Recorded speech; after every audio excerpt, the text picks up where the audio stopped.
صم بكم عمي فهم لا يرجعون أو كصيب من السماء فيه ظلمات ورعد وبرق يجعلون أصابعهم في آذانهم من الصواعق حذر الموت والله محيط بالكافرين يكاد البرق يخطف أبصارهم كلما أضاء لهم مشوا فيه وإذا أظلم عليهم قاموا ولو شاء الله لذهب بسمعهم وأبصارهم إن الله على كل شيء قدير صدق الله العظيم.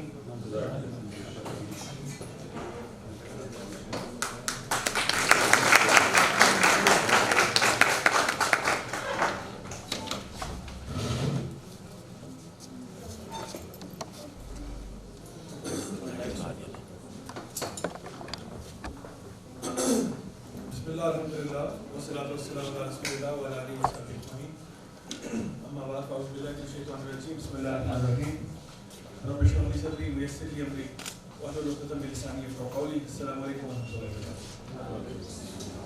الحمدللہ جی آج ہمیں یہاں پہ سب کو ملنے کا موقع ملا اور انشاءاللہ میری امید ہے کہ آج جو کچھ یہاں پہ ڈسکس کیا جائے گا اس سے ہمیں ہماری لائف میں کچھ سرٹن ایریاز میں بہت فائدہ ہوگا.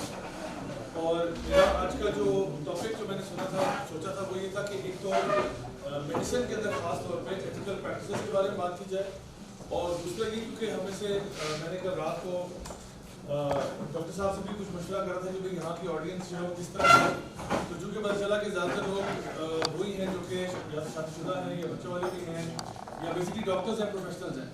تو ایک چیلنج جو رہتا ہے وہ یہ بھی ہے کہ ہماری میڈیسن کو پریکٹس کرنے کے ساتھ ساتھ جو فیملی لائف ہے خاص طور پہ جو بچے ہیں ان کو کس طرح سے ہم نے مینیج کرنا ہے. تو یہ دو ایریاز ہیں جن پہ آج میں انشاءاللہ فوکس کرنے کی کوشش کروں گا.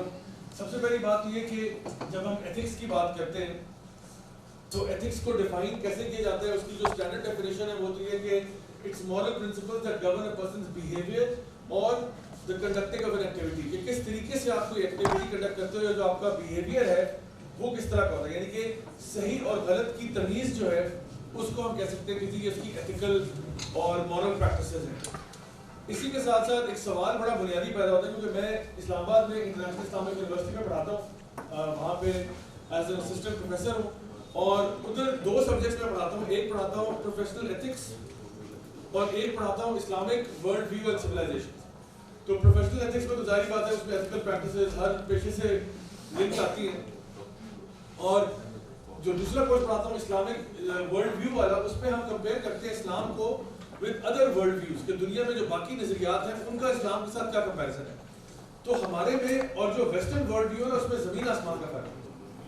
کوئی بات نہیں کہتا نا, پرواز ہے دونوں کی ایک فضا میں, کرگس کا جہاں اور شاہی کا جہاں اور. وہ جس طرح چیزوں کو دیکھ رہے ہیں ہم اس طرح نہیں دیکھ رہے ہیں, اور میں آپ کو اس کی وجہ بھی بتاتا ہوں. تو پہلا سوال جو ان کو بہت بادر کرتا ہے وہ یہ کہ یار ایتھیکل کیوں ہونا ضروری ہے, why should we be ethical. اب میں آپ سے یہ سوال پوچھتا ہوں کہ آپ فی الحال عام طور پہ میں یہ جملہ پسند نہیں کرتا جب لوگ کہتے ہیں کہ جی اسلام کو ذرا باہر نکالیں ویسے بات کریں, کیونکہ یہ جملہ بذات خود بڑا لبرل جملہ ہے. کیونکہ ایز اے مسلم تو ہم کبھی بھی نہیں کہتے کہ جی اسلام کو سائڈ پہ کریں ویسے بات کریں. میں کیوں اسلام کو سائڈ پہ کروں.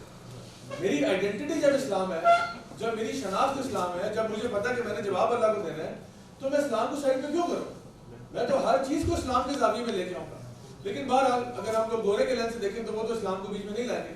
تو اب میں آپ سے یہ سوال کر رہا ہوں کہ اگر اسلام کو سائڈ پہ رکھ دیا جائے تو اب مجھے سمجھائیں کہ مجھے ایتھیکل کیوں ہونا چاہیے. یہ تھوڑا سا فلسفیانہ سوال ہے لیکن میں چاہتا ہوں کہ اس پہ کنورسیشن کم از کم اسٹارٹ ہو. Why should I be ethical. تو کوئی بھی جواب دے سکتا ہے. جی سر ایسے لگتا ہے کہ اگر ہم اسلام کو بھی سائڈ پہ کرتے ہیں تو دنیا کا نظام اگر دیکھیں تو عدل درست ہی لگتا ہے, طبیعت عدل کی طرف یا درستی کی طرف جاتی ہے. تو وہ جو صحیح چیز ہے وہ ہر معاشرے کے جو معروف بندے, جو درست بندے ہیں, رائٹ سائڈ پہ ہیں, اچھے بندے ہیں, ان کو اچھی لگتی ہے. صحیح. تو ایک چیز یہ ہے کہ ہماری فطرت کے اندر ایک چیز ہے, لیکن اب گورا نا گورا مطلب میرے جو ہے نا مراد گورے سے ویسٹرن ورلڈ بھی ہے, ٹھیک ہے, تو پرٹیکولرلی گورا مراد نہیں ہے. تو گورا جو ہے اس کی فلسفے میں وہ یہ سوچتا ہے کہ بھائی ہر چیز ٹینجیبل ہونی چاہیے, کوئی بھی چیز میٹا فزیکل نہیں ہونی چاہیے, ہر چیز جو ہے وہ ناپی تولی جا سکتی ہے. تو مجھے بتائیں کہ میں اگر ایک گورا ہوں, کوٹن میں گورا ہوں, اور میں اللہ کو نہیں مانتا, میں روزہ قیامت کو نہیں مانتا, مجھے یہ پتا ہے کہ یہ دنیا ہی دنیا ہے بس, اس کے بعد میں نے ویسے ہی مر جانا ہے اور قبر میں ڈال دیں گے, مجھے کیڑے مکوڑے کھا جائیں گے اور اس کے بعد کچھ بھی نہیں, سناٹا ہے اس کے بعد. مجھے بتائیں میں ایتھیکل کیوں ہوں؟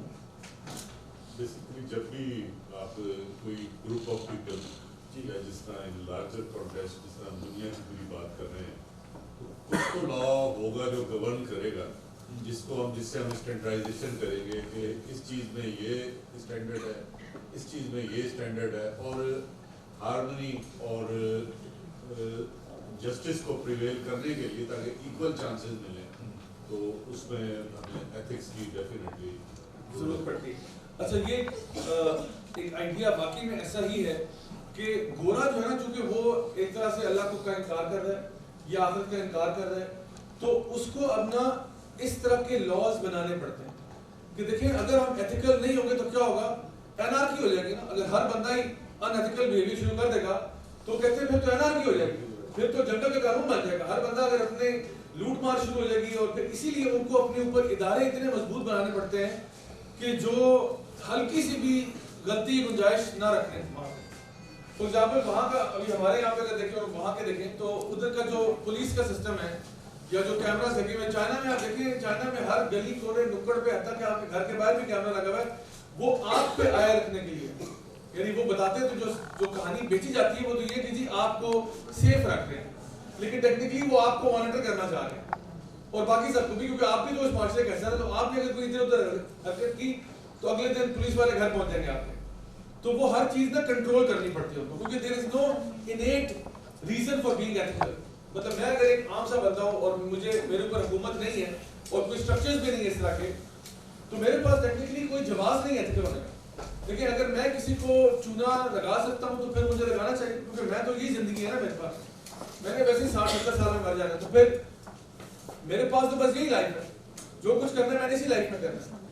تو میں تو پھر جس کو وہ کہتے ہیں maximisation of pleasure and minimisation of pain, میں نے تو وہی ہیڈنزم والا کانسیپٹ اڈاپٹ کرنا ہے کہ میں چاہتا ہوں کہ میری پلیجر میکسیمائز ہو جائے. یہ جو زندگی میں گزاروں گا اس میں جتنا مزہ میں لے سکتا ہوں میں لے لوں, کیونکہ اس کے بعد تو کچھ بھی نہیں ہے نا. تو اس کو میکسیمائز کرنے کے لیے مجھے اپنی پرسوٹ آف ہیپینس کے لیے کام کرنا پڑے گا, اور اس پرسوٹ آف ہیپینس میں اگر کوئی اور خراب ہو رہا ہے تو ہوتا ہے, اس نے اپنی قبر میں جانا ہے, میں نے اپنی میں جانا ہے, میں اس کے بارے میں کنسرن نہیں. جنگل کا قانون ہے, شیر جو ہے وہ ہرن کو کھانے سے پہلے سوچتا نہیں ہے کہ بھئی اس کی زندگی برباد ہو رہی ہے, یہ تو کئی بچوں کی ماں ہے, اس کا شوہر بڑا اداس ہوگا, اس کو پرواہ نہیں ہے.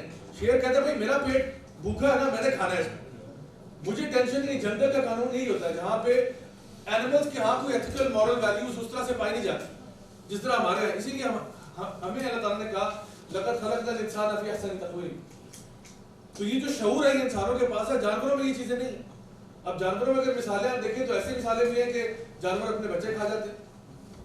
یہاں پہ ہم سوچ سکتے ہیں کہ ماں بچے کو کھا جائے, ماں نے کئی دفعہ کہا تو ہوگا شاید کہ میں تجھے مار مار کے فلاں کر دوں گی, یہ کر دوں گی, لیکن وہ ریلی اس کا یہ مطلب نہیں ہوتا. اسی طرح سے جانوروں کے ہاں بلیک ویڈو اسپائڈر جو ہے وہ میٹنگ کے بعد فوراً اپنے میٹ کو کھا جاتی ہے. تو یہاں پہ اگر دلہن جو ہے وہ بارات کے لیے جو ہے وہ کہتی ہے ہسبینڈ کہاں ہے آپ کا, کیونکہ وہ تو جی میرے پیٹ میں کہ یہ آپ نے کیا کیا, یہ تو اینیمل کنگڈم میں تو ہو رہا ہے, جنگل کا قانون ہے, اس میں ایسی کیا بات ہے. لیکن ہمارے یہاں یہ چیزیں نہیں. تو جانوروں کی ایتھکس کچھ اور ہے, وہ مطلب ان کے ہاں یہ قانون ڈفرینٹ ہے. تو اگر وہی پرنسپل ہم اپلائی کرتے ہیں انسانوں پہ کہ جو بندہ بھی چاہے جو مرضی کرے, تو وہ پھر کیوس کریٹ ہوگا پورے معاشرے کے اندر, پھر انارکی ہوگی, کیوس ہوگا. اس لیے ان کو چاہیے ہوتے ہیں بڑے اسٹرانگ سسٹمز. ہمارے یہاں اچھا وہاں بھی ہے کہ اگر خدا نہ خواستہ کبھی وہاں لائٹ چلی جائے یا پھر پولیس کہیں اور مصروف ہو جائے, تو وہی لوگ جو اتنے سیولائزڈ ہیں وہ لوٹ کسوٹ شروع کر دیتے ہیں. فرانس کے اندر آج سے 2 سال پہلے پروٹیسٹ جو ہے ٹیکسز بڑھا دیے گورنمنٹ, ٹیکسز بڑھائے تو اس کے اوپر عوام جو ہے وہ سڑکوں پہ نکل آئی, انہوں نے اتنی مار, اور یہ وہ عوام ہے جو 95 to 98% ایجوکیٹڈ لوگ ہیں, پڑھے لکھے لوگ ہیں, یہ سڑکوں پہ آ کے لٹرلی اس کی ویڈیوز آپ کو ملیں گی یوٹیوب پہ کہ انہوں نے پولیس کی گاڑیاں جلا دی.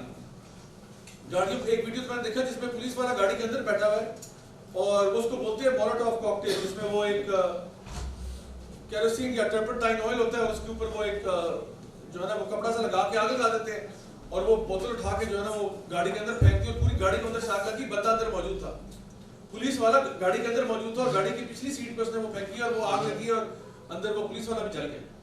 تو یہ تو پڑھے لکھے لوگوں نے کیا, کیوں؟ کیونکہ حکومت نے ٹیکسز بڑھا دیے.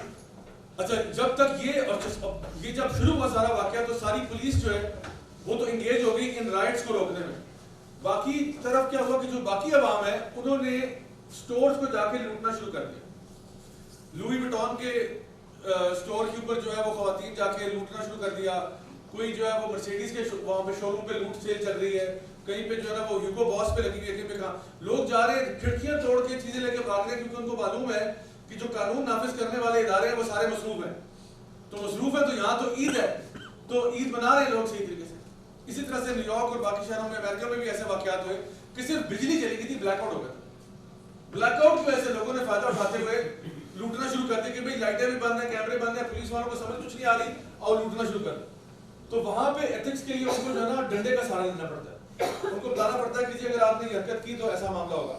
اب مجھے یاد ہے میں جب آسٹریلیا میں تھا تو وہاں پہ مجھے ایک دن وہاں پہ میں نے اپنا جو ماسٹرز ڈگری ہے وہاں سے کی, تو ایک دن میں تنگ آ گیا, گاڑی 40 کلومیٹر فی گھنٹہ کی رفتار پہ چلا دے رہا تھا. اب وہاں پہ بڑے اسپیڈ لمٹ جو سائنس ہوتے ہیں, تو ایک جگہ پہ گیا تو وہاں پہ اسپیڈ لمٹ تقریباً 50 کلومیٹر کی تھی. اب 50 کلومیٹر پہ بھی کوئی زندگی ہوتی ہے. تو میں نے سوچا کہ بھائی اس نے میرا آخری پیپر تھا اور میں نے ساری اسائنمنٹیں سبمٹ کرا کے میں نے کہا بس آج تو میں نے 50 پہ چلانی نہیں گاڑی. میں نے کہا راجر جی بھگائیں گاڑی. میں نے بھگانا شروع کر دی. تقریباً 90 کلومیٹر پہ میں نے کیمرہ مجھے نظر آ رہا ہے, کیمرہ اسپیڈ کیمرہ نظر آ رہا ہے. میں کہا جیسے آج میرا موڈ ہی ایسا بنا ہوگا, میں دیکھتے ہیں کیا کرتے ہیں. میں نے توڑ دی تھی اسپیڈ کیمرہ 90 کلومیٹر پہ اس کو کیا. کیمرہ میرے سامنے فلیش ہوا, مجھے پتا چلا پکچر وغیرہ ہوگی, لیکن میں نے جانے دیا. اچھا اب میں جب نکلا ہوں تو میرے پیچھے پولیس کار پڑ گئی ہے. وہ کوئی پتہ نہیں جھاڑیوں میں چھپا ہوا تھا یا کہاں تھا, مجھے نظر نہیں آیا. ایک دم سے جیسے ہی میں نے کراس کیا کیمرے کو اور آگے نکلا ہوں تو ودن 10 سیکنڈز ایک پولیس کار میرے پیچھے وہ جو ہے سارے میں جاتی ہوئی آ گئی. اب یہ تو میرا امتحان تھا کہ بھئی جو میں نے پاکستان میں ڈرائیونگ سیکھی ہے وہ کس لیول کی ہے. تو میں نے کہا آج تو میں نے گاڑی روکنی نہیں, میں نے بھگا دی گاڑی. اب پولیس میرے پیچھے میں آگے بھاگ رہا ہوں اور کینبرا کی سڑکوں میں آگے پیچھے ہو رہا ہوں. Within 2 minutes I lost the police.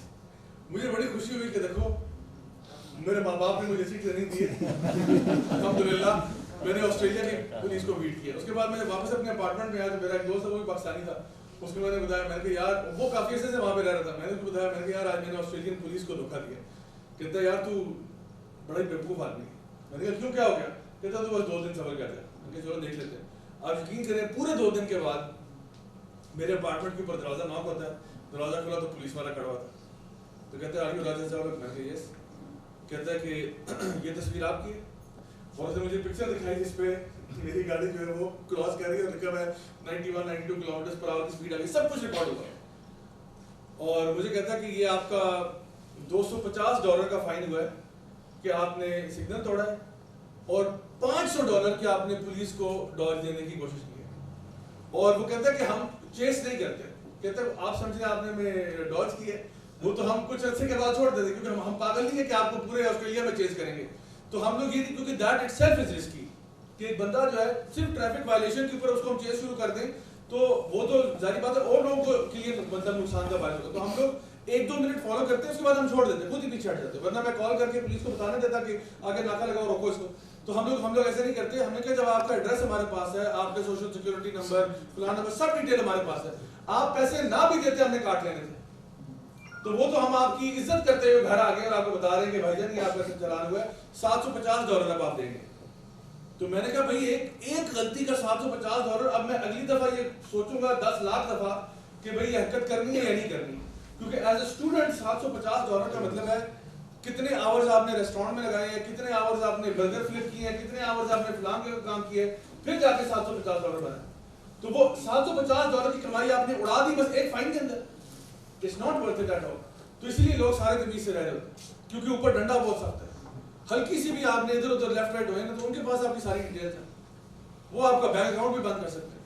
وہ اتنا اختیار ہے ان کے پاس. یہاں پہ تو دیکھیں الٹا پاکستان کی جب آپ حالات دیکھتے ہیں تو پاکستان میں تو پولیس کا آپ کو پتہ ہی ہے کہ کیا اس کا صورتحال ہے. دوسرا یہ کہ بجلی یہاں اکثر گئی ہوتی ہے, لیکن اس کے باوجود اگر ایک انسان تمیز سے لائف گزار رہا ہے, اس کا مطلب ہے کہ ہم لوگ ڈنڈے کے بغیر بھی ہمیں کسی اور چیز کی فکر زیادہ ہے کہ ہمیں پتہ ہے ہم نے اللہ کے سامنے پیش ہونا ہے. تو ہمیں یہ ہمارا ورلڈ ویو, میں نے کہا نا کہ دونوں کی ورلڈ ویو کے اندر بڑا ڈفرینس ہے. وہاں پہ وہ کہتے ہیں آگے آخرت کا پتہ کوئی نہیں, اللہ ہے نہیں, ہمیں پتہ کوئی نہیں, لیکن بس تمہیں ڈنڈا ہم بتا رہے ہیں کہ اگر زیادہ ہلکے پھلکے ادھر ادھر ہوئے نا تو پکڑ کے ہم تمہیں یعنی تمہارے اوپر سزائیں ہوں گی وغیرہ اس طرح کی چیزیں ہوں گی. تو انہوں نے اپنے وہاں پہ ایک سسٹم کریٹ کیا ہوا ہے جس کو کچھ آرٹیفیشلی کہہ سکتے ہیں, لیکن جب وہ سسٹم ڈاؤن ہوتا ہے تو سارے لوگ اپنی اصلیت پہ آ جاتے ہیں. ہمارے یہاں یہ ہے, اور آپ میں سے یقیناً کئی لوگوں کے ساتھ یہ واقعہ ہوا بھی ہوگا کہ آپ کسی دکان میں گئے ہیں اور دکاندار نے کو آپ نے 1000 روپیہ دیا, اس نے آپ کو جو پیسے واپس کرنے تھے اس سے زیادہ واپس کر دیے. تو بجائے یہ کہ ہم کچھ کر کے ادھر ادھر دیکھیں اور لے کے چلے جائیں, کیونکہ نہ تو کیمرے لگے ہوئے نہ کچھ اور ہے, ہم پھر بھی کہتے ہیں بھائی یار آپ نے 200 روپے ایکسٹرا دے دیا, اتنے میرے بنتے نہیں, او جی سوری آپ سے دے دیتے اور بہت شکریہ بھی ادا کرتے ہیں. تو ہمارے ساتھ تو کئی دفعہ اس طرح کے واقعات ہوئے ہیں کہ جہاں پہ کسی اور کا بنتا تھا اور ہم اگر وہاں چپکے سے نکل بھی جاتے تو پتہ نہ چلتا, لیکن پھر بھی ہم ایتھیکل ہوتے ہیں. تو اس لیے سب سے بنیادی بات سمجھنے والی یہ ہے کہ why are they ethical and why are we ethical. اس کیوں کے اندر بہت بڑی یعنی حکمتیں موجود ہیں. ہر چیز سٹارٹ ہی کیوں سے ہوتی ہے. میں ایتھیکل کیوں, اب میں ایک میڈیکل ڈاکٹر ہوں, مجھے کیا ضرورت پڑی ایتھیکل ہونے کی؟ جب میں کسی کو چونا لگا سکتا ہوں میں کیوں نہ لگاؤں, بھائی میرا فائدہ نہیں ہو رہا اس میں. میں ایک ڈاکٹر صاحب کے پاس گیا, ایک اسلام آباد میں ہوتے ہیں, بڑے سینئر ڈاکٹر ہیں, اب تو ریٹائر ہو گئے, I think he is almost touching 80 now. تو ان کے گھر پہ میری قرآن کلاس ہوتی تھی, ان کی جو بیٹی ہے وہ بھی ڈاکٹر ہے. تو انہوں نے وہ جو ہے قرآن کلاس آرگنائز کی ہوئی تھی, ہر ہفتے ہوتی تھی. تو ایک دن کیا ہوا, قرآن کلاس کے بعد انہوں نے کہا کہ جی آپ چائے پانی کے لیے رکیں, جس طرح نارملی ہوتا ہی تھا. تو اس دن انکل بھی آ گئے. تو انکل نے کہا کہ ہم بیٹھے ہوئے تھے چائے پی رہے تھے, تو کہتے ہیں ذرا بیٹا یہ بتاؤ کہ آپ کو پتا ہے کہ یہ جہنم میں سب سے جو نچلا گھڑا ہے وہ کس کے لیے ہوگا؟ تو کس کے لیے ہوگا آپ کو پتا ہے؟ منافقین کے لیے اللہ تعالیٰ قرآن میں ذکر کرتے ہیں. تو میں نے بھی یہ کہا, میں نے کہا منافقین کے لیے. تو ڈاکٹر صاحب مجھے کہتے ہیں نہیں بیٹا. میں بڑا حیران ہوں, میں نے کہا یہ کوئی نئی بحث کرنے لگی ہے میرے ساتھ. کیوں ہوتا ہے نا کبھی کبھار کوئی لوگ ایسے بحث خواہ کر دیتے ہیں. تو میں کہا لو جی آ رہا ہے ایک اور ایٹم بم.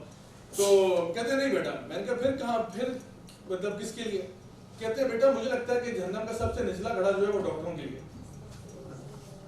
تو میں نے کہا ڈاکٹر صاحب کیسی بات کر رہے ہیں؟ کہتے ہیں میں آپ کو بتاتا ہوں میں کیوں کہہ رہا ہوں, حالانکہ خود ڈاکٹر ہے. میں نے کہا آپ تو خود ڈاکٹر ہیں, آپ کیوں کہہ رہے ہیں؟ کہہ رہے ہیں میں اس لیے کہہ رہا ہوں بیٹا کہ مختلف پیشوں کے لوگ جو ہے نا وہ انسان کو چونا لگاتے ہیں. کہتے ہیں مثال کے طور پہ مکینک ہے نا, ایک عورت مکینک کے پاس جاتی ہے, گاڑی کا مسئلہ کیا تھا, لیٹ سپوز کہ ٹائر پنچر تھا, لیکن جب مکینک گیا اس کو پتا چل گیا کہ خاتون کو کچھ نہیں پتا گاڑی کے بارے میں. تو اس نے کہا یہ ٹائر تو پنچر ہوا ہی ہوا ہے, یہ آپ کے ریڈیٹر کا بھی مسئلہ کھل گیا اور اس میں یہ فلاں مسئلہ ہے, لگتا ہے آپ اس میں کولنٹ ڈالتی کوئی نہیں اور یہ ہے وہ ہے. تو یہ تو جی آپ کی گاڑی جو ہے نا یہ تو ابھی اس کا تقریباً 25,000 کا خرچہ بنے گا, اور وہ آپ کو بل پکڑا دیتے ہیں حالانکہ تھا کچھ بھی نہیں, اور بغیر وجہ کے فیول فلٹر بھی چینج کروا دیا, ایئر فلٹر چینج کروا دیا, حالانکہ اس کی ضرورت نہیں تھی چینج کرنے.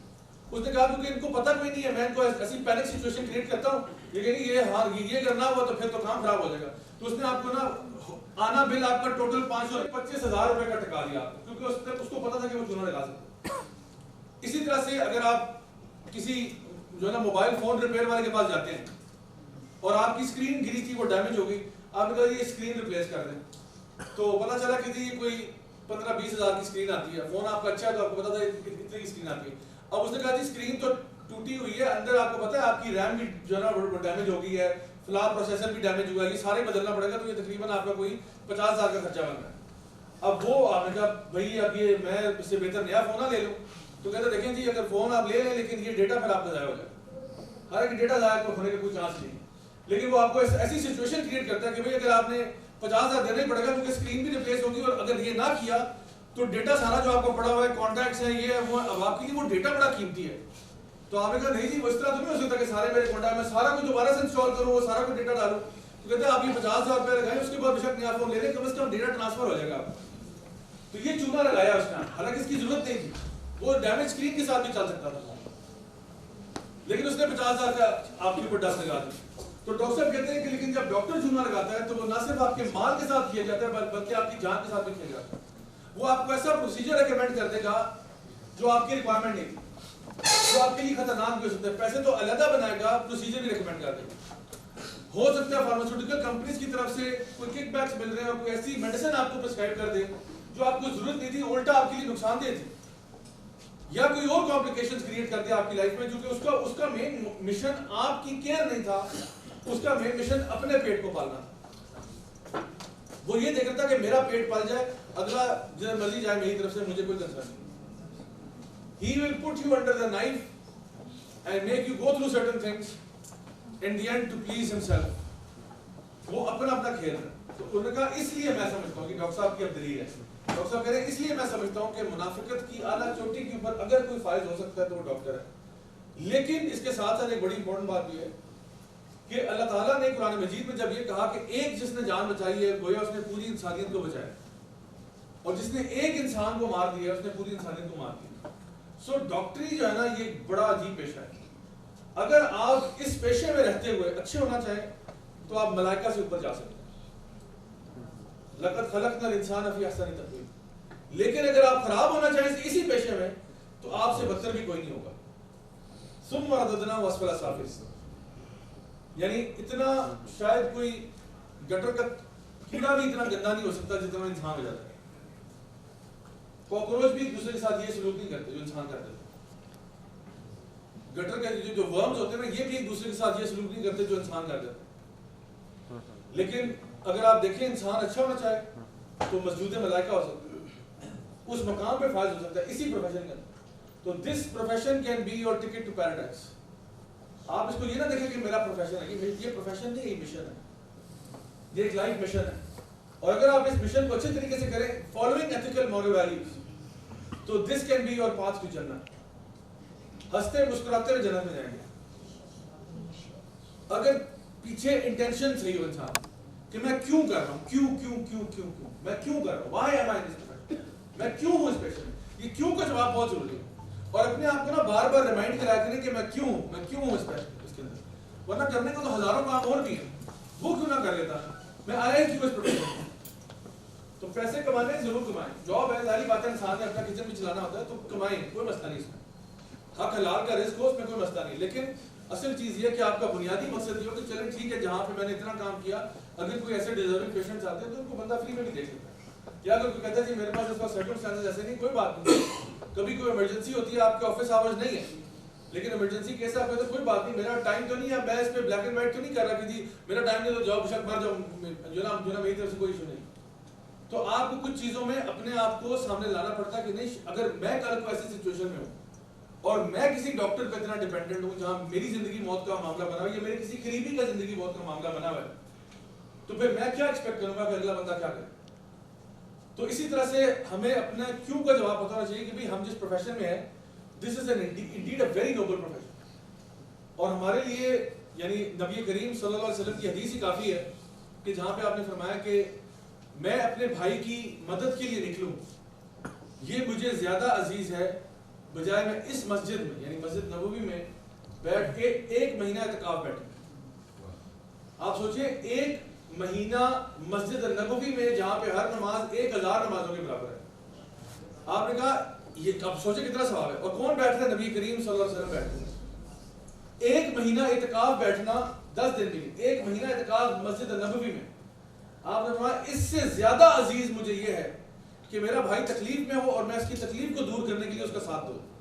اب کتنی ٹائم لگا ہوگا اس میں, 15 منٹ 20 منٹ آدھا گھنٹہ گھنٹہ 2 گھنٹے. بھائی تکلیف میں, کوئی بھی تکلیف ہو جائے, اس کا ٹائر پنکچر ہو گیا میں اس کے ٹائر ٹھیک کرنے چلا گیا, اس کو کوئی طبیعت خراب تھی میں اس کا حال پوچھنے چلا گیا تھا, اس کو کوئی میڈیسن دینے چلا گیا تھا. میرا بھائی تکلیف میں تھا, کسی پرابلم میں تھا, میں اس کی پرابلم دور کرنے گیا. آپ نے فرمایا یہ مجھے زیادہ عزیز ہے.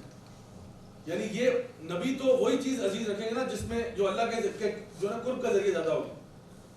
تو آپ نے کہا یہاں سے قرب زیادہ ہو رہا ہے, کسی کا خیال رکھنا, کسی کا کیئر کرنا. تو اب جب ہمارا کیوں کلیئر ہو جائے نا پھر یہ ڈاکٹری کا پیشہ جو ہے نا بڑی ایک امیزنگ چیز بن جاتی ہے, بڑی عظیم چیز بن جاتی ہے اگر ہمیں ہمارا کیوں مل جائے. اچھا اب ہم دیکھتے ہیں کہ جو ان کا ورلڈ ویو ہے سیکولرزم یا لبرلزم میں, وہ یہ کہتے ہیں کہ secularism as defined in the Merriam-Webster dictionary is the indifference to or rejection or exclusion of religion and religious considerations. یعنی کہ as a philosophy, secularism seeks to interpret life on principles taken solely from the material world without recourse to religion. تو وہ یہ کہتے ہیں کہ اس کا آسان اردو ترجمہ یہ ہے کہ برائے مہربانی ہمیں اپنی لائف کو چلانے کے لیے دین سے مشورہ کرنے کی کوئی ضرورت نہیں. ہم اپنی لائف چلائیں گے لیکن دین پہ ڈپینڈ نہیں کریں گے, دین سے مشورہ نہیں لیں گے, ہماری جو مرضی ہوگی ہم وہ کریں گے.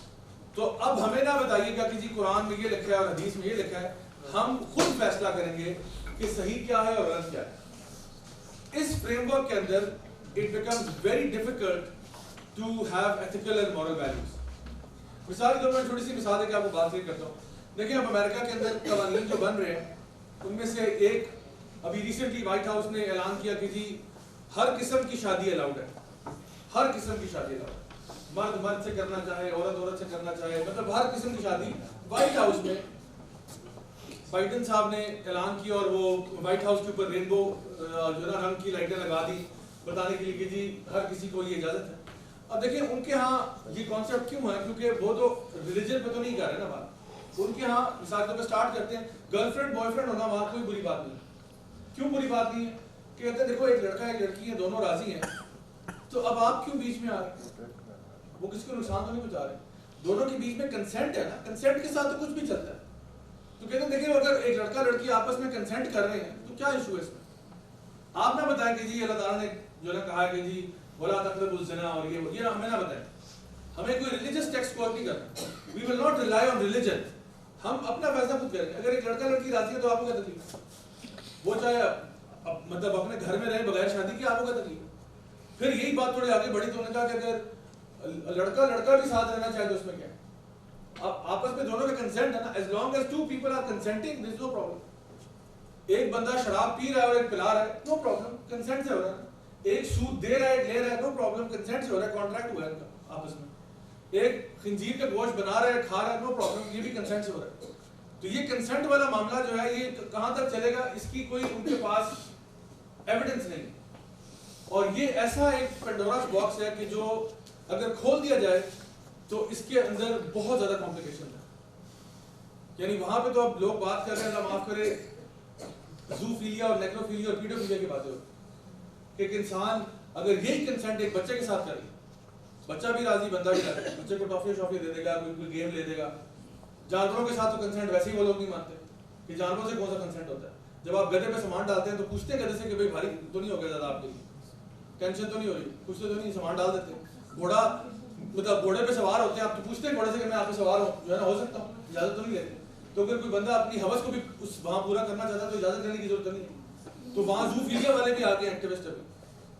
اور اسی طرح سے انسیسٹ والے کہ جی ہم دو اگر راضی ہیں اور بہن بھائی آپس میں راضی ہیں تو کیا پرابلم. تو ان کے ہاں کوئی تمیز نہیں رہ گیا. نیکروفیلیا یہ کہ جو اپنی حوث کو مردوں کے ساتھ پورا کرنا چاہتا ہے. یہ تو انسان اللہ تعالیٰ نے کیا کہا تھا, لقد خلقنا الانسان فی احسن تقویم ثم رددناہ اسفل سافلین. تو یہ سب سے گھٹیا ترین حرکتیں جو یہ اب اپنے وہاں پہ پروموٹ کرنا چاہ رہے ہیں اور ان کی باقاعدہ لابینگ ہو رہی ہے.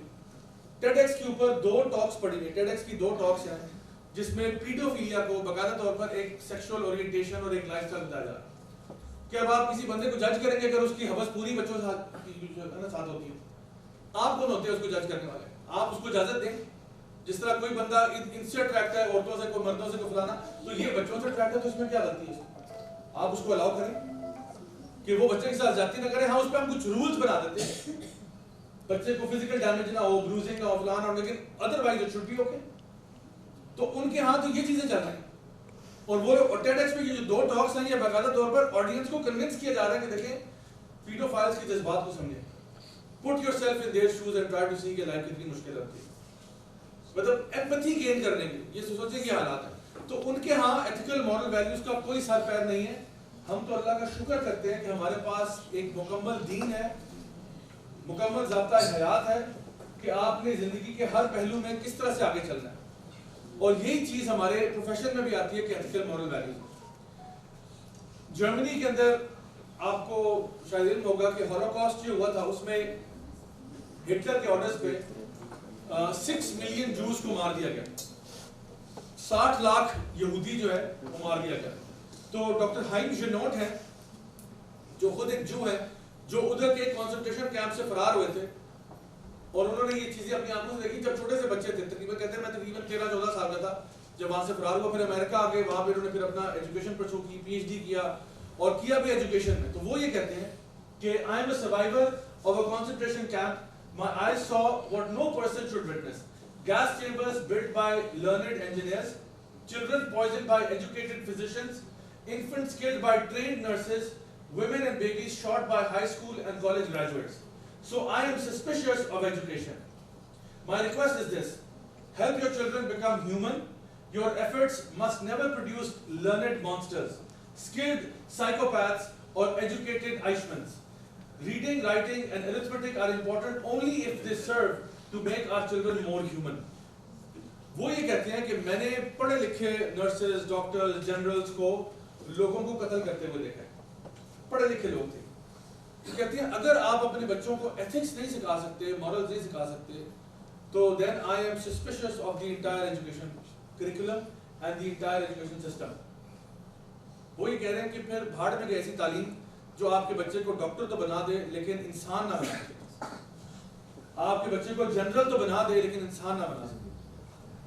تو ہم نے ایسے سسٹم کا کیا کرنا ہے؟ اور یہ وہ شخص ہے جس نے پی ایچ ڈی بھی ایجوکیشن میں کیا, جس نے امریکہ کے اندر کریکولمز ڈیزائن کیے, جس بندے نے اسکولوں کے اندر تعلیمی نصاب اور نظام کو قائم کرنے کے لیے محنتیں کی ہیں اور پوری زندگی گزاری ہے, وہ بندہ کہہ رہا ہے کہ میں ایجوکیشن سسٹم کے بارے میں سسپیشس ہوں. کیونکہ کہتا ہے میں نے تو اپنی آنکھوں سے دیکھا کہ کنسنٹریشن کیمپس میں کس طرح سے پڑھے لکھے لوگوں نے گولیاں مار مار کے اور لیتھل انجیکشن کے ساتھ اور پوائزن گیس سے 60 لاکھ بندہ مارا ہے. 60 لاکھ کہنا آسان ہے. 60 لاکھ بندہ جو بچے اور عورتیں اور بوڑھے اور سارے ختم ہو گئے. کیونکہ ہٹلر کی ایک فلسفی تھی کہ بھائی ہم نے ایرین ریس کو پروموٹ کرنا ہے.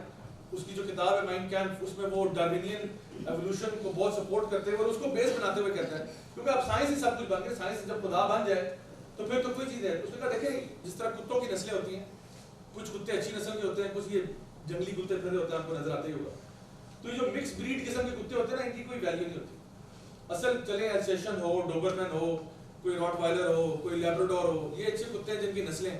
اب یہ کتے اگر پیور نسل کا پیڈگری کتا ہوگا اس کی اپنی ایک چیز ہے. تو اس نے کہا ان کو انسانوں میں بھی یہی معاملہ ہے.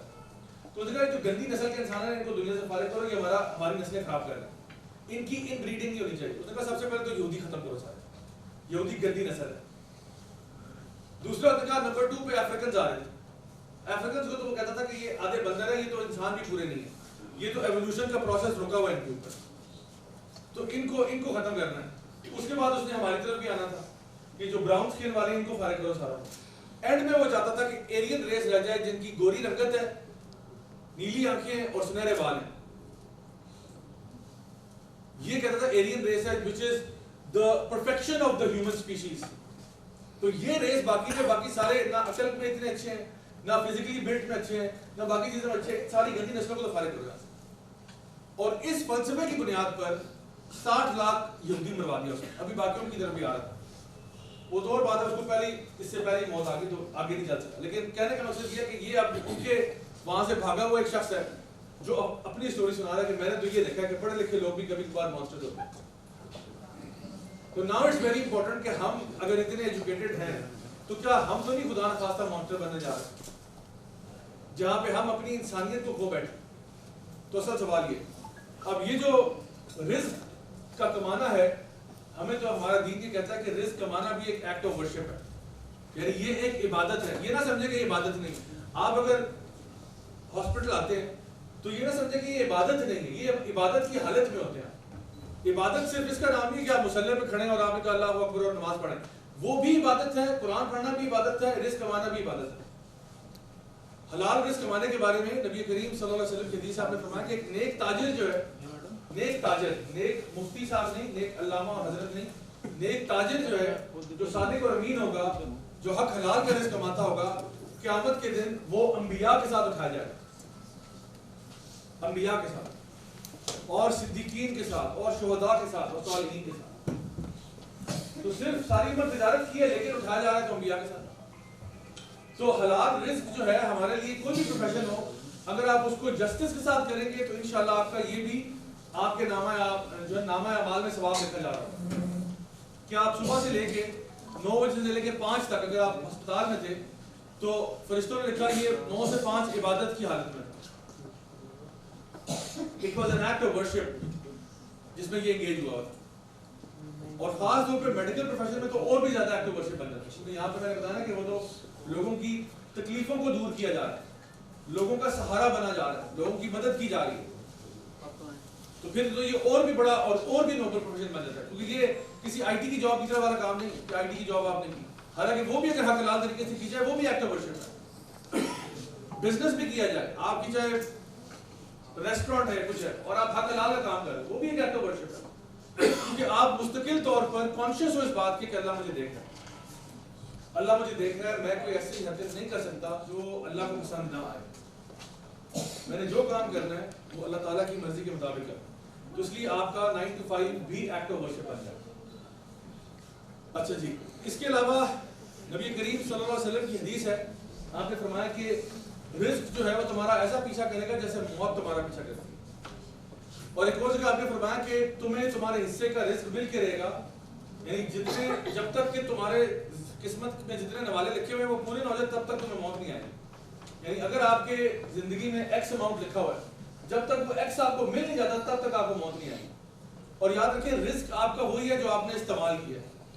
جو بینکوں میں چھوڑ دیں گے نا وہ آپ کا رزق نہیں ہے, وہ آپ کے بچوں کا رزق بنے گا, ان کی آگے نسلوں کا بنے گا, لیکن آپ کا رزق وہ تھا جو آپ نے کنزیوم کیا. اب دیکھیں یہ اسٹیو جابز دنیا سے گیا, اس کی بھی تقریباً net worth 280 to 290 billion dollars تھی. 280 بلین to 290 بلین ڈالرز کی نیٹ ورتھ تھی اسٹیو جابز کا. اب اسٹیو جاب نے 280 بلین میں سے کتنا کمایا ہوگا, مطلب کتنا لگایا ہوگا اپنے اوپر؟ میرے خیال ہے 1 بلین بھی نہیں, کچھ بلین لگایا ہوگا. گھر اس نے بنا لیا ہوگا, $1 million for example 10 million dollar گھر بنا لیا, فلان کر لی, گلی وغیرہ 50 ملین لگا لیا ہوگا. 50 ملین ٹوٹل اس نے استعمال کیا, یہ اس کا رزق تھا جو اس کی قسمت میں تھا. باقی سارا تھا اس کے بچوں میں جائے گا. اور بھی بڑے بڑے لوگ گزرے کما کے چلے گئے, تو وہ ایسا مال تھا جو انہوں نے ہاتھ بھی نہیں لگایا, وہ بینکوں میں تھا, بینکوں میں رہا. As far as I'm concerned, I could say I'm a billionaire. اور میرے پاس وہ پیسے نہ کبھی ٹچ ہو گئے نہ کچھ ہوگا, لیکن میں اندر سے فیل کر سکتا ہوں کہ ہاں میں بلینئر, کیونکہ میں نے بھی ایسے ہی مر جانا ہے اور جو پیچھے رہ جائے گا کچھ بھی. تو استعمال ہوا رزق ہے, تو آپ کو آپ کے حصے کا ملے گا. مثال کے طور پہ ملک ریاض صاحب ہے نا, میں تو جانتا نہیں کہ ان کا بیک سٹوری کیا ہے یا کیا ہے, لیکن مجھے یہ پتا ہے کہ ان کا جو کلیم ٹو فیم ہے وہ ریل اسٹیٹ انڈسٹری ہے. انہوں نے ریل اسٹیٹ کے ذریعے پیسہ کمایا, ویری ٹاؤن. اب حلال کمایا حرام کمایا مجھے نہیں پتا, انشاءاللہ ہم اچھا کمانے لگتے ہیں. لیکن میں آپ کو یہ بتانا چاہتا ہوں کہ اگر ملک ریاض صاحب نے آج سے کوئی 30-35 سال پہلے فروٹ کا ٹھیلا لگا لیا ہوتا نا, تو آج سب سے بڑا امپورٹ ایکسپورٹ کا بزنس ان کا ہونا تھا, کیونکہ جو رزق ان کی قسمت میں تھا وہ آنے تھا. وہ فروٹ کا ٹھیلا بھی لگا لیتے نا, تو آج سب سے زیادہ فروٹ امپورٹ ایکسپورٹ پاکستان میں وہی کر رہے ہوتے, اور ان کا بحریہ فروٹس کے نام سے بزنس ہوتا ہے, بحریہ فروٹس. اور وہ فروٹ دنیا میں وہاں کے پھل ادھر آتے ہیں اور یہاں کے پھل ادھر جاتے ہیں, سب سے بڑے ہوتے ہیں. اور حکومت ان کو بڑا اپریشیٹ کرتی ہے کہ بھائی آپ نے صحیح ہماری انڈسٹری کو اٹھا کے رکھا ہوا ہے. یہ جی اس پوری آپ کی رحیمیہ خان اور ملتان والی بیلٹ سے آم جو ہے وہ آپ ہی ایکسپورٹر ہے سب سے بڑے, اور دنیا جہاں پر دوسرا پھل جو ہے وہ یہاں پہ آ رہا ہوتا ہے. جیسے آپ دیکھیں سعودیہ میں آپ جائیں نا تو یعنی 12 مہینے پھل چل رہے ہوتے ہیں, 12 مہینے پھل چلتے ہیں. اب وہاں کا سسٹم دیکھیں کیا ہے, اور وہ تو ابراہیم علیہ السلام کی دعا تھی جو آج تک پوری ہو رہی ہے. انہوں نے کہا تھا میری اولاد کو نا رزق میں کمی نہیں دینی آپ. اور وہ رزق ایسا رزق آیا کہ وہاں پہ جس مرضی سیزن میں آپ چلے جائیں وہاں پھل موجود ہوتا ہے. اس کی وجہ یہ بھی ہے کہ آپ کو پتا ہے کہ دنیا ایکویٹر سے نیچے جو ہے نا موسم ڈفرینٹ ہے, ایکویٹر سے اوپر موسم اور ہے. آسٹریلیا کے اندر یعنی جب یہاں پہ سردیاں ہوتی ہیں وہاں گرمی ہوتی ہے. اس وقت آسٹریلیا میں گرمی کا پیک سیزن چل رہا ہے, اور جب ہماری یہاں گرمی آئے گی ان کی پیک سردی چل رہی ہوگی, کیونکہ آسٹریلیا جو ہے نا وہ بالکل ایکویٹر سے نیچے ہے. تو اب جو پھل وہاں پکنا شروع ہوتے ہیں وہ سارے ادھر آ جاتے ہیں. تو امپورٹر ایکسپورٹر کو پتا ہوتا ہے کہ جی اس وقت اچھا پھل کدھر ہے, وہ کہتے ہیں آسٹریلیا میں منگواؤ, پیسے پے کر دیں گے, وہ والا پرابلم نہیں, پھل آنا چاہیے. تو بے موسمی پھل بھی مل جاتے ہیں, لیکن ان کے یہاں وہ موسم کے پھل ہی ہوتے ہیں. تو اگر ملک ریاض صاحب نے وہ ادھر بھی ہاتھ ڈالا ہوتا, اللہ نے ان کی قسمت میں لکھا تھا انہوں نے اتنا کمانے کا. تو حرکت میں برکت ہے. اس کا یہ مطلب نہیں کہ اب میری قسمت میں لکھا ہوا ہے تو میں گھر بیٹھ کے جو ہے نا منو سلوا کے نازل ہونے کا انتظار کرتا ہوں. اگر یہ کیا تو شاید اسی طرح آپ بیٹھے بیٹھے مر جائیں گے. شاید ہو سکتا ہے اللہ نے یہ لکھا ہو کہ یہ اسی طرح گھر بیٹھے بیٹھے مرے گا, کیونکہ ہمیں نہیں پتا ہماری قسمت میں کیا, اللہ کو پتا ہے. تو آپ حرکت کریں, کوئی بھی کام کریں, کوئی بھی پروفیشن کریں. کسی کو یہ بھی لگ رہا نا کہ میں میڈیسن میں غلط آ گیا, کوئی مسئلہ نہیں, کیریئر چینج کرنا بھی کوئی ایشو نہیں ہے.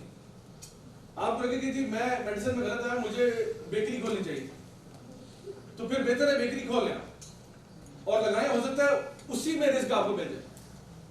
میں خود میری فیلڈ تھی آئی ٹی کی, میری فیلڈ آئی ٹی کی تھی. میں نے اپنی فیلڈ کو چھوڑ کے مولوی بن گیا, ٹھیک ہے. تو میرے پیرنٹس بڑے پریشان ہوئے کہ بھائی یہ مولوی بن گیا, اب کیا ہوگا بیٹا کماؤ کیسے. میں کہا جو رب مجھے میری نافرمانیوں کے باوجود پال رہا تھا, جب میں اللہ تعالیٰ کا فرمانبردار ہو جاؤں گا تو پالنا چھوڑ دے گا. کیا ایسا ہو سکتا ہے؟ ہو ہی نہیں سکتا. تو میں نے کہا حرکت میں نے کرنی ہے, برکت اللہ ڈالے گا. میں یہ نہیں کہہ رہا میں کام نہیں کروں, میں یہ نہیں کہہ رہا کہ میں اب گھر بیٹھ جاؤں, ایسا نہیں. کام بلکہ اس سے 10 گنا زیادہ ہوگا, لیکن انشاءاللہ اللہ تعالیٰ کوئی نہ کوئی ذریعہ ضرور بنائے اور میں اس کے لیے ایفرٹ بھی کروں. لیکن مجھے پتا تھا کہ اگر میں اس پروفیشن میں رہا, آئی ٹی پروفیشن کے اندر 9 to 5 سے کبھی کبھار وہ 9 to 9 بن جاتا تھا, تو مجھے دین نہ پڑھنے کا ٹائم ملنا ہے, نہ سمجھنے کا ٹائم ملنا ہے, نہ اس پہ کوئی کسی قسم کا ایفرٹ کرنے کا ٹائم ملنا ہے. اور مجھے پتا تھا میرے اندر پوٹینشیل اس سے زیادہ موجود ہے. یہ جو مجھے یوٹیلائز کر رہا ہے آئی ٹی انڈسٹری میں, یہ میرے فل پوٹینشیل پہ مطلب یوٹیلائز نہیں کر رہا. میرا پوٹینشیل اس سے بہت آگے کا ہے اور میں اس سے کئی زیادہ بھی کر سکتا ہوں, لیکن یہاں پہ مجھے روکا ہوا تھا, کنٹین کیا. تو میں تو کنٹین نہیں ہونا چاہتا. تو میں پھر اس فیلڈ میں الحمدللہ I have no regrets whatsoever. اللہ تعالیٰ نے ہر طرح کا ذریعہ بھی دیا, اللہ تعالیٰ نے عطا بھی فرمایا. تو آپ کیسے کہ آپ کو میرے گھر کی ٹینشن نہیں لیں. یعنی اگر میری قسمت میں 1000 روپے آج کا لکھا ہوا ہے تو وہ مجھے مل جائے گا کسی نہ کسی طریقے سے. مجھے کسی کے بٹوے سے نکالنے کی ضرورت نہیں ہے, غلط کام کرنے کی ضرورت نہیں ہے, کسی کو چونا لگانے کی ضرورت نہیں ہے. جو میری قسمت میں ہے وہی ملے گا مجھے. چاہے میں حلال طریقے سے لے لوں تب بھی مل جائے گا, حرام سے لوں گا تب بھی مل جائے گا. حلال سے ملے گا تو اللہ تعالیٰ میری زندگی میں برکتیں لے آئے گا, حرام سے لوں گا تو میری زندگی میں ایک نحوست طاری ہو جائے گی. اللہ تعالیٰ کی اللہ معاف کرے لعنت برسنا شروع ہو جائے گی میرے رزق کے اوپر, میرے مال کے اوپر, میری فیملی کے اوپر, میرے ریلیشن شپس کے اوپر. تو میں اتنا بڑا رسک کیوں لے رہا ہوں, میں اپنی پوری لائف فیملی کے ساتھ اتنا بڑا رسک کیوں لے رہا ہوں کہ اللہ کی ناراضگی لے کر بھی کوئی انسان کامیابی کی طرف گیا کہ اللہ کو ناراض کر دیا. یعنی جب رزق سارا اللہ کے ہاتھ میں, زندگی موت اللہ کے ہاتھ میں, عزت ذلت اللہ کے ہاتھ میں, ساری خیر اللہ کے ہاتھ میں, تو میں اللہ سے بنا کے رکھوں یا بگاڑ کے رکھوں؟ میں نے تو بنا کے رکھنی ہے. تو اس لیے ہم تو یہ بات بلیو کرتے ہیں, اسٹرانگلی بلیو کرتے ہیں کہ ہمارا رزق نہ جاب میں ہے, نہ بزنس میں ہے, نہ فیکٹری میں ہے, ہمارا رزق اللہ کے ہاتھ ہے. اور جب اللہ تعالیٰ چاہے گا وہ دے دے گا. اچھا ایک زمانہ تھا جب میں اپنے دورے جالیت میں تھا, تو ہمارے گھر میں نا 7 کتے ہوتے, 7, اور ان کتوں کا ٹرینر بھی میں ہی تھا. تو ہمارے گھر میں اصل میں میرے ابو کو شکار کا, اور میرے ابو کو بھی, میرے دادا کو بھی شکار کا جنون کی حد تک شوق تھا, اور میرے اندر بھی وہ جینز ٹرانسفر ہوئی ہیں. تو ہم لوگ شکار پہ جاتے تھے. مجھے یاد ہے میرے بچپن میں مطلب 5 سال کی عمر سے میں شکار پہ لگ گیا تھا, 5 سال کی عمر سے. اور شکاری کتوں کی ٹریننگ بھی میں ہی کرتا تھا, مجھے شوق بھی تھا. میں نے ڈاگ سائیکالوجی کے اوپر کتابیں پڑھی, میں آپ کو بتا, کتوں کی نفسیات پہ. لوگ انسانوں کی پڑھتے ہیں, میں کتوں کی پڑھتا تھا, کتوں کی نفسیات کیا ہوتی. تو کتوں کی ٹریننگ میں نا, اور میں پھر وہ بچہ تھا اپنے اسکول میں, جب کبھی اسکول سے باہر یا ہم لوگ کبھی گلی محلے میں کھیلے تو کبھی کسی اور کے جب گھر میں بال جاتا تھا, اور ان کے گھر میں چاہے جتنے بھی کتے ہوں, مجھے کہتے تھے تو جا دیوار ڈال کے بال لے کے آ. اور میں ہر دفعہ جاتا تھا, اور کتوں کے ساتھ جو بھی کتا ہو میں آرام سے ڈیل کرتا تھا, اور بال لے کے واپس آتا تھا بغیر یعنی میرے اوپر حملہ ہوا. تو ٹریننگ کرتے تھے. اچھا کتوں کی ٹریننگ میں نا آپ کو پتا ہے ان کو یعنی apart from many other command, ایک کمانڈ ان کو سکھانی پڑتی ہے فیچ کی. یعنی جب آپ کوئی چیز پھینکتے ہو تو کتا کو پکڑ کے واپس لے آتا ہے. ریٹریور ڈاگز ہوتے ہیں, وہ ریٹریو کرتے ہیں. جی اچھا, اب کتا جو ہے جب ہم شکار پہ جاتے ہیں تو مطلب شکار کے مختلف طریقے ہیں, اور شکار مختلف جانوروں کا پرندوں کا کیا جاتا ہے. تو ہمارے یہاں تو تیتر مرغابی کا شکار زیادہ ہوتا ہے. تیتروں کا ایک ہوتا ہے اور ایک مرغابی کا, دونوں کا سٹائل بہت فرق ہے. اچھا ہوتا یہ ہے کہ آپ نے ایک برڈ شوٹ کی ہے, تیتر ہے فار ایگزامپل, تیتر گرا ہے, تو آپ کتے کو ریلیز کرتے ہو کہ وہ جا کے اس کو لے کے آتا ہے. اب ہو سکتا ہے ہم کسی کھائی کے اوپر کھڑے ہو اور وہ نیچے کا کتا نیچے اترے گا, جا کے اس کو پکڑ کے لے آئے گا اور ہمارے ہاتھ میں دے گا.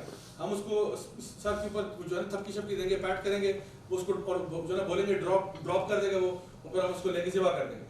اسی طرح معاملہ مرغابی کا بھی ہے. اگر ہم لوگ پانی کے جو ہے دریا کے کنارے ہیں اور چھپے ہوئے ہیں, وہ بنکے سے بنائے ہوتے ہیں, تو مرغابی آتے ہیں تو شوٹ کرتے ہیں. مرغابی اب سردیوں کے موسم میں پانی میں گریے جاتا ہے.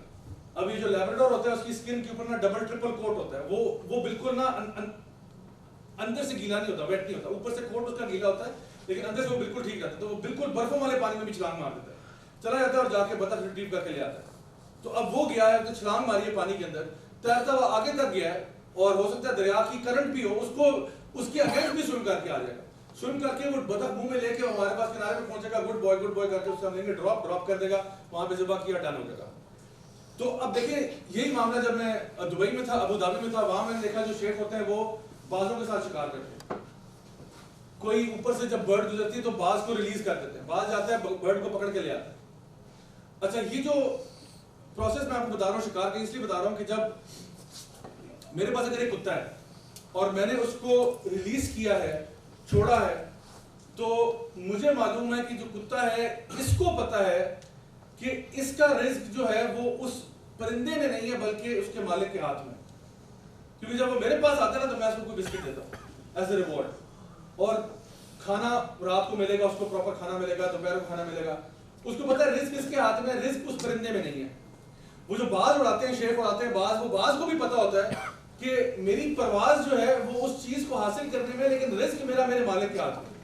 تو جب مالک کے ہاتھ میں وہ آتا ہے تو مالک اسے کوئی چیز کھلاتا ہے, وہ اس کو کھا لیتا ہے.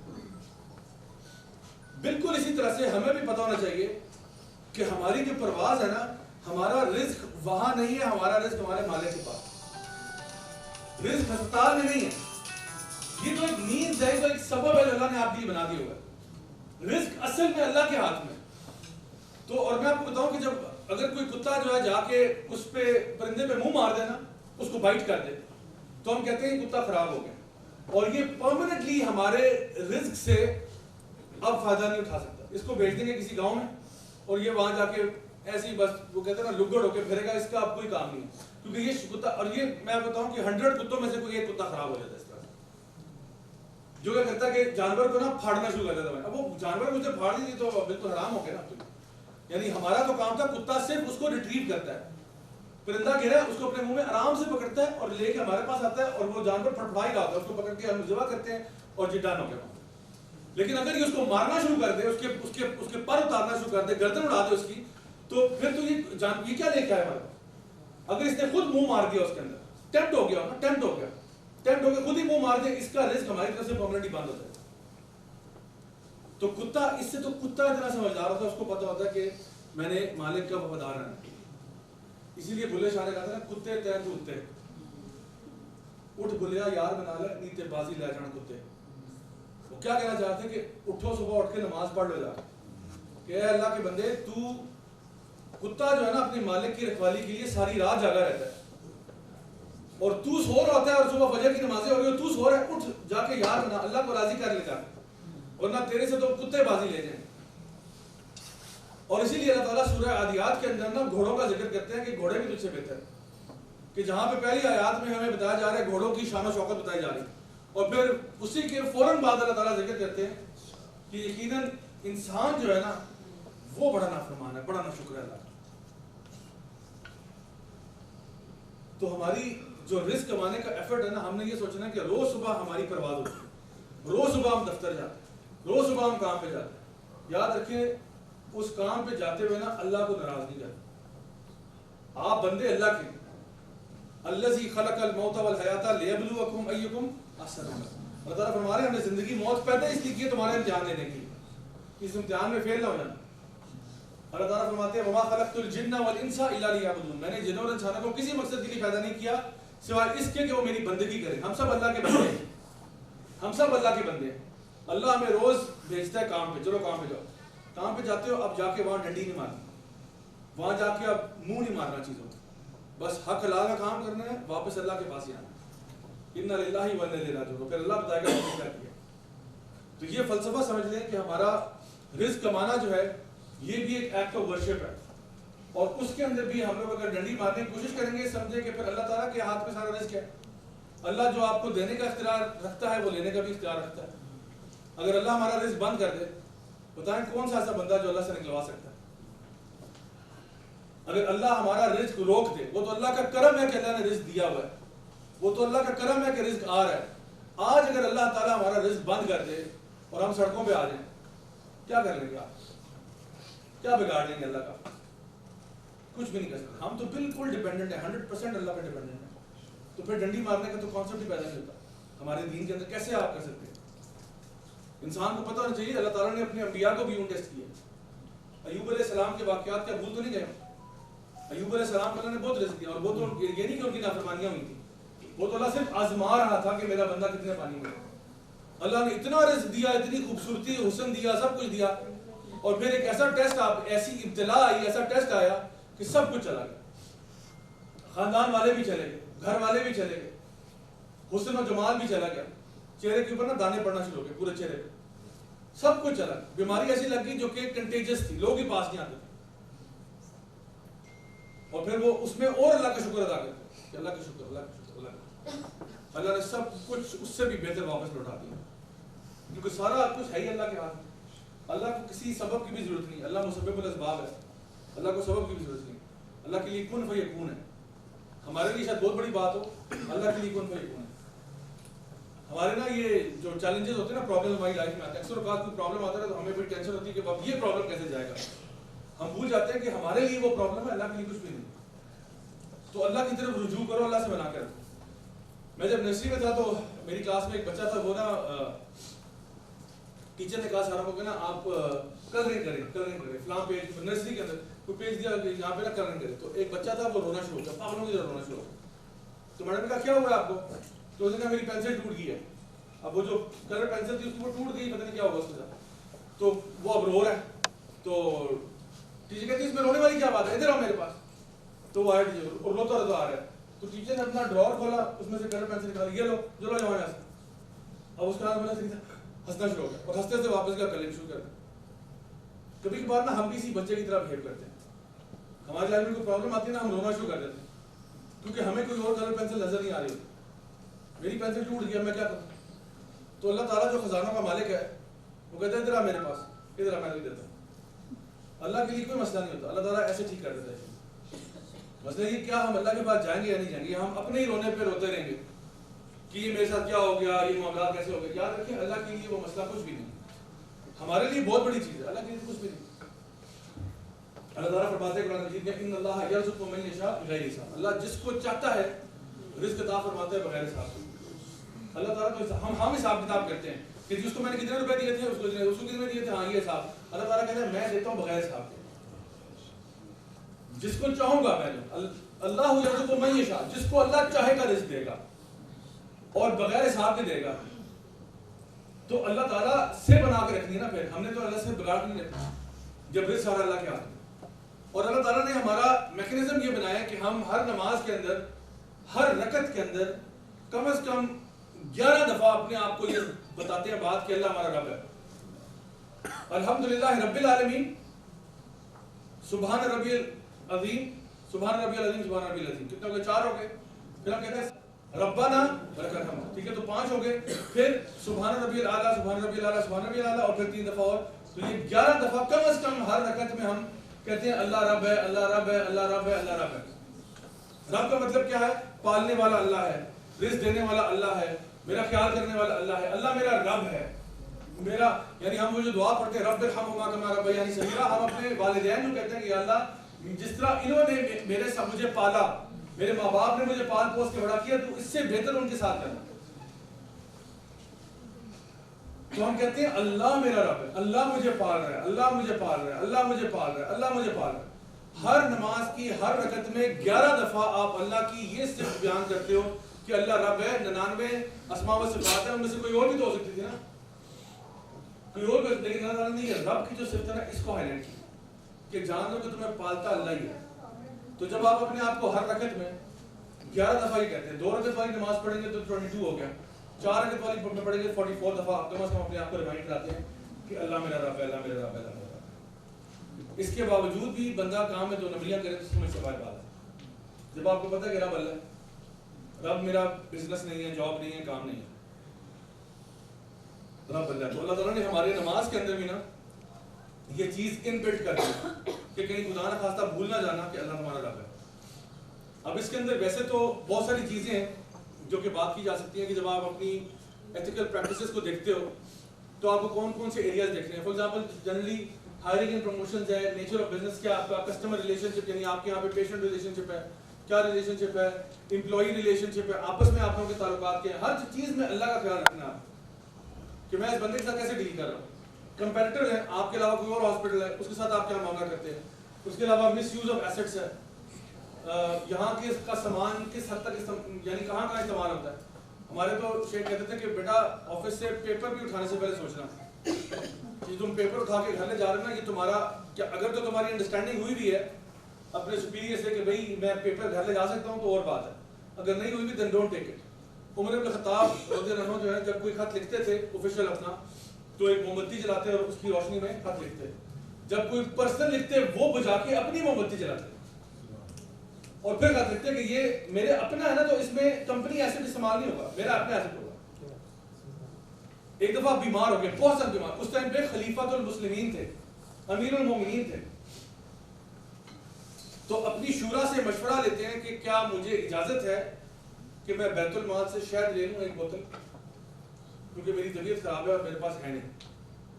تو شورا نے کہا جی امیر المومنین آپ ایک بوتل شہد نکال سکتے اپنے سور تھوڑ اور فیور کو کیور کرنے کہ میں ہنی واٹر پینا چاہتا ہوں, میرے پاس نہیں. تو بیت المال سے شہد لیا پوچھ کے لیا کہ بھئی حالانکہ آپ تو امیر المومنین آپ تو ضرور لیں, لیکن پھر بھی میں ذرا پوچھ لوں تھرو پراپر چینل کہ کوئی غلطی نہ ہونے میرے سے.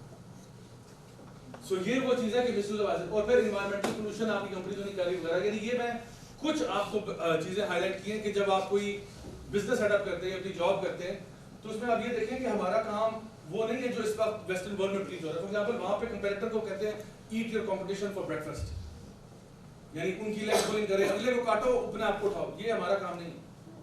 دوسرے اپنے آپ کو اٹھانے کے لیے دوسرے کو ذلیل کرنا ضروری نہیں ہے, آپ اس کے لیے دعا کریں. اچھا ہمارے یہاں ہمارے اسلاف میں جب وہ بزنس کرتے تھے نا, جیسے امام ابو حنیفہ جو ہے رحمہ اللہ, وہ بھی کپڑے کی تجارت کرتے تھے. تو ان کا معاملہ یہ تھا کہ صبح آتے تھے دکان فار ایگزامپل کھولی ہے, اگر پہلے 2 گھنٹے میں آج کی سیل ہوگی تو بعد دکان بند کر دیتے اس کے بعد, بس یہ کام ہو گیا آج کا. اب ہمارا بھائی جو ساتھ والی دکان ہے یہ کمائے, ہم نے تو کمال ہی چکوانا تھا. مجھے ضرورت نہیں کہ میں نے کما کے تجوریاں بھر لی, بس آج کا کام چل کے ٹھیک ہے. جب کوئی بندہ بٹھا لیتے کہ جی جب تک سیل ہو جاتی ہے بک کر کے اس کے بعد جو ہے نا دکان بند کرو, تم بھی اللہ کی عبادت نہیں کرو. تو بیلنس انہوں نے یوں کریٹ کیا ہوتا. اب اللہ تعالیٰ قرآن مجید میں سورہ مطففین کے اندر فرماتے ہیں ویل للمطففین. مطففین کون ہے؟ جو ناپ تول میں کمی کرنے والے. اور یہ آخری پارے میں یہ سورہ ہے, اور اس میں اللہ تعالیٰ ویل کا مطلب ہوتا ہے بربادی, ہلاکت, تباہی, لعنت, یہ ساری چیزیں ویل میں آتی ہیں. تو ویل للمطففین, المطففین کون ہیں؟ یہ وہ ہوتے ہیں جو ناپ تول میں کمی کرنا. اب اس کی جب آپ تفسیر پڑھتے ہیں تو اس میں بہت ساری کیٹیگری شامل ہیں, اور علماء بیان کرتے ہیں کہ یہ یعنی اسی سورہ کی آپ آگے پڑھیں تو اللہ تعالیٰ بیان کرتے ہیں کہ وہ لوگ ہیں جب خود لینے کی باری آتی ہے تو پورا لیتے ہیں, اور جب دینے کی باری آتی ہے تو کم دیتے ہیں. مثال کے طور پہ ایک دکاندار ہے نا, وہ جب مال بیچ رہا ہوتا ہے تو آپ نے اسے کہا نا کہ جی وہ فار ایگزامپل دکان پہ گیا تو اس نے کہا کہ جی مجھے 1 کلو ٹماٹر چاہیے. اب وہ 1 کلو اگر وہ 99.99 پہ آ کے روکے نا اسکیل اس کا, کہتا ہے یار یہ 1 کلو تھوڑی ہے یار, 1 ٹماٹر اور ڈال دو اس میں, تو وہ 1 ٹماٹر اور ڈالتا ہے وہ 1.1 ہو جاتا ہے. کہتا ہے بس ہاں یہ ٹھیک ہے اب 1 کلو ہو گیا. اچھا لیکن جب اپنی دینے کی باری آتی ہے تو وہ 99.9 99.5 پہ روک دے گا, کہے گا بس اتنا ہی ہے. تو تعالیٰ کہتے ہیں کہ لعنت ویسے لوگوں کے اوپر کہ جب خود لینے کی باری آتی ہے تو بارگیننگ کرتے ہیں, ہیگلنگ کرتے ہیں, گاہک بنانے کی کوشش کرتے ہیں, یہ سارا کچھ کرتے ہیں کہ نہیں جی آپ یہ کریں ڈسکاؤنٹ دیں اور دیں, خوب نچوڑتے ہیں اگلے. اور جب دینے کی باری آتی ہے تو ان کی بریکیں لگ جاتی ہیں. اب یہ چیز آج کے کانٹیکسٹ کے اندر ہمارے ورک لائف کے اندر بھی اتنی ہی امپورٹنٹ ہے جتنی اس ٹائم پہ تھی. یعنی اس سے مراد یہ بھی ہے کہ آپ کی کمٹمنٹ ہے فار ایگزامپل 9 to 5 9 to 5 کے بجائے آپ 9:30 داخل ہوتے ہیں اور 4:30 بجے نکل جاتے ہیں. یہ بھی کیا ہے, ناپ تول میں کمی ہو رہی ہے. آپ کو جو کانٹریکٹ تھا وہ یہ تھا کہ 9 بجے آنا ہے, 5 بجے جانا ہے, تو آپ کم از کم ٹائم پورا لگائیں اور کوالٹی ٹائم دیں. یہ نہیں کہ آپ آفس کے ٹائم میں بیٹھ کے پرسنل کالوں پہ کالیں چلی جا رہی ہیں. ہاں ایک آدھ کال آ جائے سمجھ آتی ہے بات, چلو بھی بات ہوگی ٹھیک ہے, اتنی انڈرسٹینڈنگ تمہاری ہے ہی سپروائزر کے ساتھ, سینئرز کے ساتھ. لیکن ایک بندہ بیٹھ کے سارے گھر کے کام اپنے آفس میں کر رہا ہے, دس از ناٹ اوکے. کیونکہ اب آپ کیا کر رہے ہیں, اب آپ ڈنڈی مار رہے ہیں کام پہ. تو کوشش کریں جب کام پہ انسان ہو, کام ریلیٹڈ چیزیں کرے, گھر پہ جائے, باقی میں گھر والے سارے کام کریں, پھر آفس گھر نہ لے کے جائے.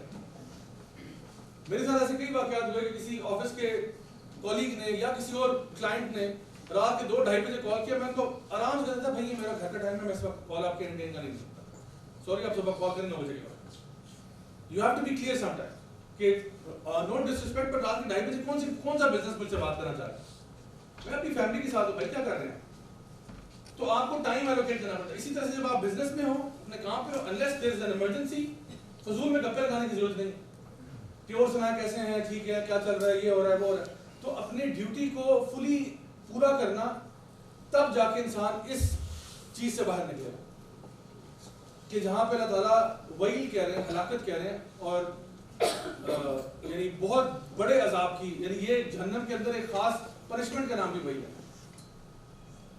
تو اس لیے ہمیں بہت ضروری ہے ہمارے لیے کہ ہم لوگ کوئی بھی ایسا کام نہ کریں جو اللہ کی نافرمانی کے اندر آتا ہو. اور اسی لیے یہاں پہ بتایا جا رہا ہے کہ کسی بھی چھوٹے بھی کام کو نا ہلکا مت لیا جائے. اکثر ہمارے علماء یہ بات کہتے ہیں کہ یہ مت دیکھو کہ تمہارا گناہ کتنا چھوٹا ہے, یہ دیکھو کہ کس ذات کی نافرمانی کر رہے ہو. یعنی آرمی کے رینکس اگر آپ کو پتا ہو نا, تو فار ایگزامپل ایک لیفٹیننٹ جس کو لیفٹیننٹ بھی کہتے ہیں, اس کے اوپر کیپٹن ہے, اس کے اوپر میجر ہے, اس کے اوپر کرنل ہے, بریگیڈیئر ہے, جنرل ہے, یہ موٹے موٹے رینکس ہی ہیں. اچھا, تو اگر ایک کیپٹن صاحب ہے, لیفٹیننٹ ہے, کیپٹن ہے, میجر ہے, کرنل ہے, بریگیڈیئر ہے. کیپٹن کو بریگیڈیئر صاحب اپنے دفتر میں بلاتے ہیں کہ جی آپ ذرا دفتر میں تشریف لائیں. اب کیپٹن آ گیا جی, اس نے کہا کہ یہ فائل پکڑو اور ساتھ والے کمرے میں جنرل صاحب بیٹھے ہیں, ان کو یہ فائل جاؤ. اب یہ جو کیپٹن ہے یہ کافی دور سے اپنے کوارٹر سے اٹھ کے آئے, تو اس نے کہا سر آپ بریگیڈیئر صاحب آپ خود ہی یہ فائل دیں, آپ ماشاءاللہ کٹے جوان آدمی ہیں, خود ہی آپ جا کے دیں, مجھے اتنی دور سے کیوں بلایا. تو اگر یہ وہ کہے گا تو اس کے ساتھ کیا سلوک ہوگا, اس کا ہوگا جی کورٹ مارشل, اور اس کو ڈس آنریبلی ڈسچارج کر دیا جائے گا ملٹری سے. تو جب یہ کورٹ میں جائے گا اور یہ کہے گا کہ جی میں نے کون سا میدان جنگ میں اترنے سے انکار کیا تھا, بریگیڈیئر صاحب کے ساتھ والا کمرہ جنرل صاحب کا, میں نے کہا خود آپ جا کے دیں, آپ کو آواز تھوڑی سی آپ بھی لگوا لیں, مجھے انہوں نے 1 کلومیٹر دور سے بلایا, میرا وہ دور کوارٹر تھا, وہاں سے بلایا, کال کر کے آئے, میں آیا ہوں, کہہ رہے فائل وہاں لے جائیں. بھائی یہ کوئی کام ہے, آپ مجھے میدان جنگ میں کچھ کہتے تو میں کبھی بھی ریفیوز نہ کرتا. تو وہ جج کیا کہے گا, وہ کہے گا یہ مسئلہ نہیں ہے, کام کتنا چھوٹا تھا, دیکھو تم نے کس ذات کی نافرمانی کی ہے. تم کون ہوتے ہو بریگیڈیئر کی نافرمانی کرنے والے, بریگیڈیئر آرڈر دے رہے تم کو, یس سر سلوٹ مارو اور پکڑو فائل لے کے جاؤ. تو یہ تو بریگیڈیئر بھی انسان ہے, خون اور گوشت کا بنا ہوا ہے, اور یہ جو کیپٹن ہے یہ بھی انسان ہے, خون اور گوشت کا بنا ہوا ہے. لیکن یہاں بات ہو رہی ہے ایک بندہ اللہ رب العزت کی نافرمانی کرتا ہے. تو اس لیے ہمارے علماء کہتے ہیں یہ مت دیکھو کہ تمہارا گناہ کتنا چھوٹا ہے, دیکھو کس ذات کی نافرمانی کی ہے تم نے. اس لیے ویل للمطففین, چھوٹا موٹا بھی فراڈ جو ہے نا وہ ٹھیک نہیں, کیونکہ آپ لوگوں کو نقصان پہنچا رہے ہیں اس کے ذریعے. پھر اسی زمرے کے اندر بڑا امپورٹنٹ ہے اپنے ریلیشن, خاص طور پہ جو انٹر جینڈر کمیونیکیشن ہے اس کو دیکھنا, یعنی کہ آپس میں یہ دیکھنا کہ ہمارا کیا لمٹس ہیں جو شریعت نے ڈیفائن کی. یعنی ہم یہ کہتے ہیں کہ عام طور پہ جو میل فیمیل انٹریکشن ہے اس کے اندر ایک پروفیشنلزم ہونا چاہیے. یعنی انٹریکشن ہو سکتا ہے, فار ایگزامپل ایک عورت جو ہے وہ بازار جاتی ہے اور کہتی ہے کہ بھئی مجھے یہ دکاندار سے کہتی ہے فلاں سوٹ چاہیے, تو آرام سے بات کرتی ہے اور اس کے ساتھ جو ہے نا وہ اس کو جو ہے نا سوٹ دیتا ہے کہ جی یہ 4000 کے 5000 کے, کتنے ایسا سے کرے 2 پیک کر. تو دیر از اے لیول آف پروفیشنلزم, یعنی اوور فرینکنس نہیں ہے اس کے اندر, اور اس سے منع کیا گیا قرآن میں کہ, اور اللہ تعالیٰ عورت کو نہیں مرد کو بلیم کر رہا ہے. اس کے کہا عورت کو جا رہا ہے کہ آپ اپنی آواز کو یوں لچکا کے مت بولیں, کیونکہ جس کے دل میں ٹیڑھا پن ہوگا وہ غلط مطلب لے گا. اللہ تعالیٰ یہ نہیں کہہ رہا کہ تمہاری نیت ہی خراب ہے, نہیں, اللہ تعالیٰ کہہ رہا ہے عورت اینڈ مرد کا فرق ہے نا, دونوں میں ڈفرینسز ہیں. ڈاکٹر جان گرے کی وہ بک ہے نا men are from Mars and women are from Venus, تو وہ کہہ رہے ہیں میل اینڈ فیمیل میں ڈفرینسز ہیں. تو مے بی آپ بہت فرینڈلی ہو کے بات کر رہی ہیں, لیکن جو انٹرپریٹ کر رہا ہے غلط انٹرپریٹ کر رہا ہے آپ کی بات, وہ سمجھ رہے ہیں کہ شاید آپ اس میں انٹرسٹڈ ہو رہی ہیں. تو اس لیے اللہ تعالیٰ عورت کو کہہ رہے ہیں کہ آپ اپنی آواز کو ذرا اسٹریٹ فارورڈ رکھیں. اس میں اس کا یہ مطلب نہیں کہ آپ بدتمیز ہو جائیں, لیکن اپنی آواز کو ایک پروفیشنل ٹون میں بات کریں تاکہ اگلے کو کوئی غلط ہنٹ نہ ملے, نہ چاہتے ہوئے. اینڈ اللہ تعالیٰ is not blaming the woman here. Allah تعالیٰ کہہ رہا ہے آپ ٹھیک ہیں, جس کے دل میں ٹیڑھا پن ہے وہ آپ کی بات غلط مطلب لے گا.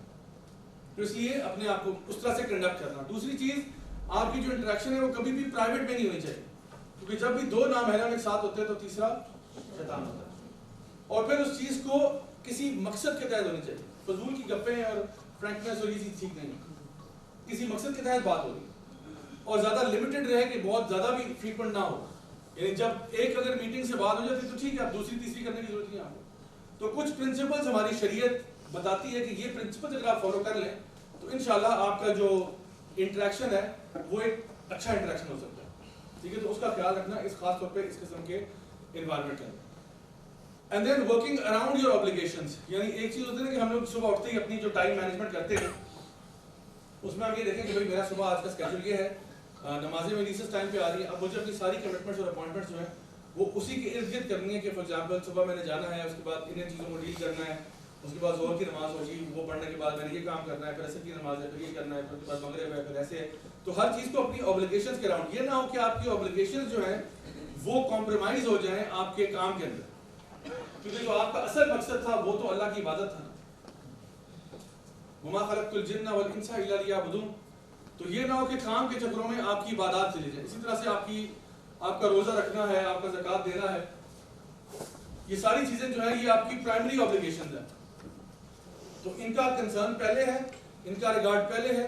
ہاں ہمارا دین کئی جگہ پہ ہمیں رخصتیں دے دیتا ہے کہ آپ یوں نہیں تو یوں کر لیں، یوں نہیں تو یوں کر لیں. وہ ہمارے دین کے اندر کچھ رخصتیں موجود ہیں، لیکن ان کا بھی ہمیں پتہ ہونا چاہیے کہ جی کہاں کہاں پہ میں رخصت دے سکتا ہوں. فار ایگزامپل کبھی کبھار ایسا ہو سکتا ہے کہ آپ آپریٹنگ روم میں چلے گئے ہیں، تھیٹر میں چلے گئے ہیں، اور وہاں پہ اب ایک پروسیجر ہے، اب ظاہری بات ہے، اور ہوا بھی شام کے ٹائم ہے، وہاں پہ اب نمازوں کا ٹائم ایسا آ رہا ہے کہ جی ظہر کے ٹائم پہ سٹارٹ ہوا تھا، عصر کراس کر کے مغرب میں چلے گئے. اب وہاں پہ بندہ کھول کے آپ جا بھی نہیں سکتے کہ جو آپریٹنگ ٹیبل پہ بندہ لیٹا ہوا ہے کھول کے جی میں نماز پڑھ کے آتا ہوں ذرا، تو یہ بھی نہیں کر سکتے. تو اس میں دین آپ کو الاؤ کرتا ہے کہ آپ نمازوں کو جوڑ سکتے ہیں. ظہر عصر کو ایک ٹائم پہ جوڑا جا سکتا ہے، عصر اور ظہر کو اس ٹائم پہ جو عصر کے ساتھ بھی جو ہے جوڑا جا سکتا ہے. مغرب عشاء کو مغرب کے ٹائم پہ بھی کمبائن کیا جا سکتا ہے اور عشاء کے ٹائم پہ بھی. تو وہ آپ دیکھ سکتے ہیں کہ کہاں پہ لیکن یہ معمول نہیں ہونا چاہیے روز کا کہ روز ہی ایسا چل، ایسا نہیں ہے. یا یہ وہاں جہاں پہ ریکوائرڈ ہے، جہاں پہ نیسیسری آپ کو پتہ ہے کہ اس کے علاوہ کوئی آپشن نہیں ہے، تو دین آپ کو کوئی نہ کوئی رخصتیں دے دیتا ہے تو ان کو لیا جا سکتا ہے. لیکن یہ نہیں کہ نماز چھوڑ دی جائے. جیسے کہ میں دیکھتا ہوں کہ یہاں پہ آج کل لوگوں نے کچھ چیزیں نا اپنی طرف سے خود ساختہ بنائی ہوئی ہیں. جیسا کہ اگر ایک لڑکی ماشاءاللہ بہت نمازی بھی ہے تو اس کو یہ لگتا ہے کہ جس دن میری بارات یا ولیمہ ہے اس دن میرے اوپر مغرب عشاء معاف ہے. مثال کے طور پہ اب وہ کہتی جی میں تو جی میک اپ کرانے گئی تھی، وہ پارلر گئی نہیں تھی، تو وہ تو عصر کے ٹائم سے گئی تھی میں، تو عصر کے اب میک اپ کر کے وضو کون کرے گا. تو میں نے پھر وہ عصر بھی نکل گئی اسی میں چکروں میں، جو ہے نا مغرب کی نماز بھی نکل گئی، اور پھر عشاء جو تھی وہ ویسے ہی اس کے بعد گھر جانا تھا تو پتہ نہیں تھا، نیا گھر تھا، یہ تھا وہ تھا. تو ان کو لگتا ہے کہ یہ سارا کچھ مس الاؤڈ ہے. الاؤڈ کہاں سے ہے؟ رخصت اپنی جگہ پہ. یہ تو نہیں کہ آپ کے اوپر فرضیت جو ہے نا اٹھا لی گئی ہے، بلکہ آپ اپنی شادی اس طرح سے کیوں کریں گے کہ جہاں پہ آپ نے شادی سٹارٹ ہی اللہ کی نافرمانی سے کی. تو اس لیے ہمیں سب سے پہلے کنسرن ہونا چاہیے کہ جی میری جو اوبلیگیشنز ہیں وہ پوری ہو جائیں، باقی ساری چیزیں سیکنڈری اور ٹرشری ہیں. That's the main thing. سو اس کا خاص خیال رکھنا. اچھا فائنلی میں پیرنٹنگ سے ریلیٹڈ کچھ چیزیں آپ کے سامنے رکھ دیتا ہوں کہ اب ہم لوگوں نے جہاں پہ اتنی ساری باتیں کر لی ایتھیکل مورل ویلیوز کے ساتھ، تو اب یہ چیزیں ہم نے اپنے بچوں میں بھی ٹرانسفر کر دی. صرف یہ مسئلہ نہیں ہے کہ جی بچوں کو پیدا کر دینا، بچوں کو پیدا کرنے کے بعد تربیت آپ کے اوپر. نبی کریم صلی اللہ علیہ وسلم نے جو حدیث بیان فرمائی جہاں پہ آپ نے کہا کہ جس کی 3 بیٹیاں ہوں گی اور وہ ان کو صحیح طریقے سے پال پوس کے بڑا کرے گا، وہ اور میں جنت میں ایسے ہوں. اور اللہ بھلا کرے ان صحابی کا، جنہوں نے کہا 2 بیٹیاں، ہمیں کہا 2 بیٹیوں والا بھی ایسے ہو. اور جو حدیث کے راوی ہیں وہ کہتے ہیں کاش کوئی ایک کا پوچھا تھا، تو شاید اس میں بھی مل جائے. تو بچوں کو پالنا اور بڑا کرنا، this can also be a path to paradise. جس طرح آپ کا ڈاکٹر ہونا جنت کا ایک راستہ ہو سکتا ہے، بیٹیوں کو پال کے بڑا کرنا یہ بھی جنت کا ٹکٹ ہو سکتا ہے. لیکن اس میں یہ نہیں کہا گیا کہ جس کی بیٹیاں ہوں گی بس وہ جنتی ہو گیا. نہیں، بیٹیوں کو پالنا ہے، خیال کرنا ہے، تربیت کرنی ہے. وہ جو تربیت کرے گا اس کی بات ہو رہی ہے. ہاں ہو سکتا ہے کہ آپ کی تربیت کے باوجود بچہ جو ہے وہ کہیں لیفٹ رائٹ ہو گیا، لیکن آپ کو اجر پورا ہی ملے گا. اس کی وجہ یہ ہے کہ نوح علیہ السلام کا بیٹا نافرمان تھا، یعقوب علیہ السلام کے 10 بیٹے ایک بیٹے کا قتل کرنے کے لیے روانہ ہو گئے. اور اسی طرح سے آپ کو اور مثالیں بھی ملتی ہیں. تو کبھی کبھار ایسا ہوتا ہے کہ آپ کے بچے جو ہے وہ آپ کی تربیت، یہ ہم نہیں کہہ سکتے کہ جو ہے نا یعقوب علیہ السلام نے تربیت نہیں کی ہوگی یا نوح علیہ السلام نے اپنے بچے کی تربیت نہیں کی ہوگی. تربیت انہوں نے کی، لیکن کبھی کبھار پھر بھی بچہ کہیں اور نکل جاتا ہے. تو as long as you have made the effort that's good. تو آپ نے اپنے بچوں کے ساتھ ایفرٹ کرنا ہے کیونکہ آپ نے ان کو اچھا انسان بنانا ہے، اچھا مسلمان بنانا ہے. وہ ڈاکٹر بنے نہ بنے یہ اتنی بڑی کنسرن نہیں، وہ انجینئر بنے نہ بنے یہ اتنی بڑی کنسرن نہیں. ہماری مین کنسرن ہونی چاہیے کہ ہم نے اپنے بچوں کے اندر کریکٹر ویلیوز لے کے آئے, ہم نے اپنے بچوں کے اندر کانفیڈنس لے کے آئے, ہم نے اپنے بچوں کے اندر کریٹیوٹی کو سپورٹ کرنا ہے. اگر آپ کے بچے کا اچھا کیریکٹر ہے, اچھی پرسنالٹی, اور وہ آپ گروم کریں گے, اس کے لیے پہلا پری ریکوزٹ یہ ہے کہ آپ خود اچھے ہو جائیں. امریکن ایک آتھر ہے, وہ کہتی ہیں children may or may not listen to what their parents have to say, but they have never failed to imitate them. بچے اپنے ماں باپ کی بات مانے نہ مانے, یہ ایک سوالیہ نشان ہے, لیکن امیٹیٹ وہ ضرور کرتے ہیں. آپ گھر کے اندر اگر وہ دیکھ لیں کہ ماں باپ جھوٹ بولتے ہیں, گھر کے اندر وہ دیکھ لیں کہ گھر کے اندر تلخی بہت زیادہ ہے, فائٹنگ بہت زیادہ ہے, گالم گلوچ بہت زیادہ ہے, تو آپ کے بچے بھی تو آپ ہی کو دیکھ رہے ہیں نا, آپ ان کے رول ماڈلز ہیں. خاص طور پہ چھوٹی عمر میں تو بالکل بچوں کے رول ماڈل آپ ہوتے ہیں. 7 سال کی عمر کے بعد کہیں جا کے وہ اپنے رول ماڈل ادھر ادھر دیکھنا شروع کرتے ہیں. پھر ہو سکتا ہے کوئی جو ہے نا گلوکار, موسیقار, فنکار وغیرہ, کوئی ایکٹر وغیرہ, کوئی فٹ بال پلیئر ان کا رول ماڈل بننا شروع ہو جائے, لیکن پہلے تک تو آپ ہی ہیں. اور اگر آپ اچھا ریلیشن شپ رکھیں گے تو پھر آگے بھی آپ ہی ہوں گے انشاءاللہ. وہ آپ کو واقعی میں بڑا نالجبل سمجھیں گے, بڑا انٹیلیجنٹ سمجھیں گے, اور پھر آپ سے انسپائر بھی ہوں گے جب آپ کا وہ ریلیشن شپ ہو. سو ہم نے سب سے پہلے تو خود گھر کے اندر بھی جو ہے نا وہ ماحول کریٹ کرنا ہے جس کے اندر ہم اپنے بچوں کو ریز کرنا چاہتے ہیں, کیونکہ یاد رکھیے یہ بچے ہمارے پاس اللہ کی طرف سے ایک امانت ہے. یہ بچے ٹیکنیکلی ہمارے ہیں ہی نہیں, یہ اللہ کے بندے ہیں, اور اللہ ان کو واپس بلا لے گا, اور اللہ ہم سے ہی پوچھے گا کہ بھئی میں نے تجھے امانت کے طور پہ یہ دیے تھے کچھ عرصے کے لیے عارضی طور پہ, تو نے ان کو کیسے ریز کیا, تو نے کیا تربیت کی, میرے بندے تھے نا یہ, تو نے کیسے ٹریننگ کی. جیسے جو ہمارے پاس مال ہے, یہ ہمارا مال نہیں ہے, یہ اللہ کا. اور اللہ تعالیٰ اسی لیے قرآن میں کہتے ہیں کہ اللہ تعالیٰ کو قرض حسنہ دے دو, اللہ کو ایک لون دو. اللہ کی راہ میں جب تم خرچ کرتے ہو تو یہ مال تمہارا تو ہے ہی نہیں, تمہیں دیا بھی اللہ نے, اور اللہ ہی واپس مانگ رہا ہے کہ چلو اب میرے ہی اس مال میں سے کچھ خرچ کر دو. اسی طرح سے جو اولاد اللہ تعالیٰ نے آپ کو عطا فرمائی ہے, یہ ٹیکنیکلی آپ کی نہیں ہے, یہ ٹیکنیکلی اللہ کے بندے ہیں. اللہ نے آپ کو عارضی طور پر ان کے اوپر خلیفہ بنایا ہوا ہے. انی جاعل فی الارض خلیفہ, اللہ نے آپ کو زمین میں خلیفہ بنایا ہے. زمین آپ کی نہیں ہے. آپ کو لگتا ہے جو 2 3 4 مرلے اور جو نا کنال 2 کنال کا پلاٹ آپ کا ہے, یہ اللہ کی زمین ہے, اور اللہ نے عارضی طور پہ آپ کو اس پہ اختیار دیا ہے, اللہ یہ واپس بھی لے لے گا. اسی طرح سے اولاد اللہ تعالیٰ نے آپ کو دی ہے. اللہ تعالیٰ دیکھنا چاہتا ہے کہ آپ کیسے ان کو ریز کرتے ہیں. اگر آپ ان کو اچھا انسان اور اچھا مسلمان بناتے ہیں تو سمجھیں کہ آپ پاس ہو گئے ایز اے پیرنٹ. اگر آپ ان کے اوپر توجہ نہیں دیتے اور ان کو آپ ہر طرح کے ٹریک پہ جانے دیتے ہیں, then this is a problem. اور اس کے لیے میں آپ کو صرف آج کی آخری بات میں یہ کہوں گا کہ بچوں کی تربیت یا کسی شخص کی بھی تربیت تب تک نہیں ہو سکتی جب تک اس کے ساتھ ریلیشن شپ نہیں ہوگا. Relationship is the prerequisite to تربیہ. مثال کے طور پہ میں اگر سڑک پہ جا رہا ہوں, مجھے ایک بندہ نظر آ رہا ہے جو کہ شراب پی رہا ہے. مثال کے طور پہ آپ کے یہاں پہ پارک ہے, پارک میں بیٹھا ہوا ہے, شراب کی بوتل لے کے شراب پی رہا ہے, تو میں جا کے اس کو اگر تھپڑ مارتا ہوں کہتا ہوں خبرداری تم نے یہاں پہ شراب پیا, تو وہ کہتا تم کون ہو بھائی, جاؤ اپنا کام کرو, بلکہ مجھ سے لڑ پڑے گا الٹا. کیوں؟ کیونکہ میرا اس کے ساتھ کوئی ریلیشن شپ ہی نہیں. میں کر رہا ہوں, تو جا یہاں سے کام کر یار, میں تجھے تھوڑی کچھ کہہ رہا ہوں, نکل یہاں سے.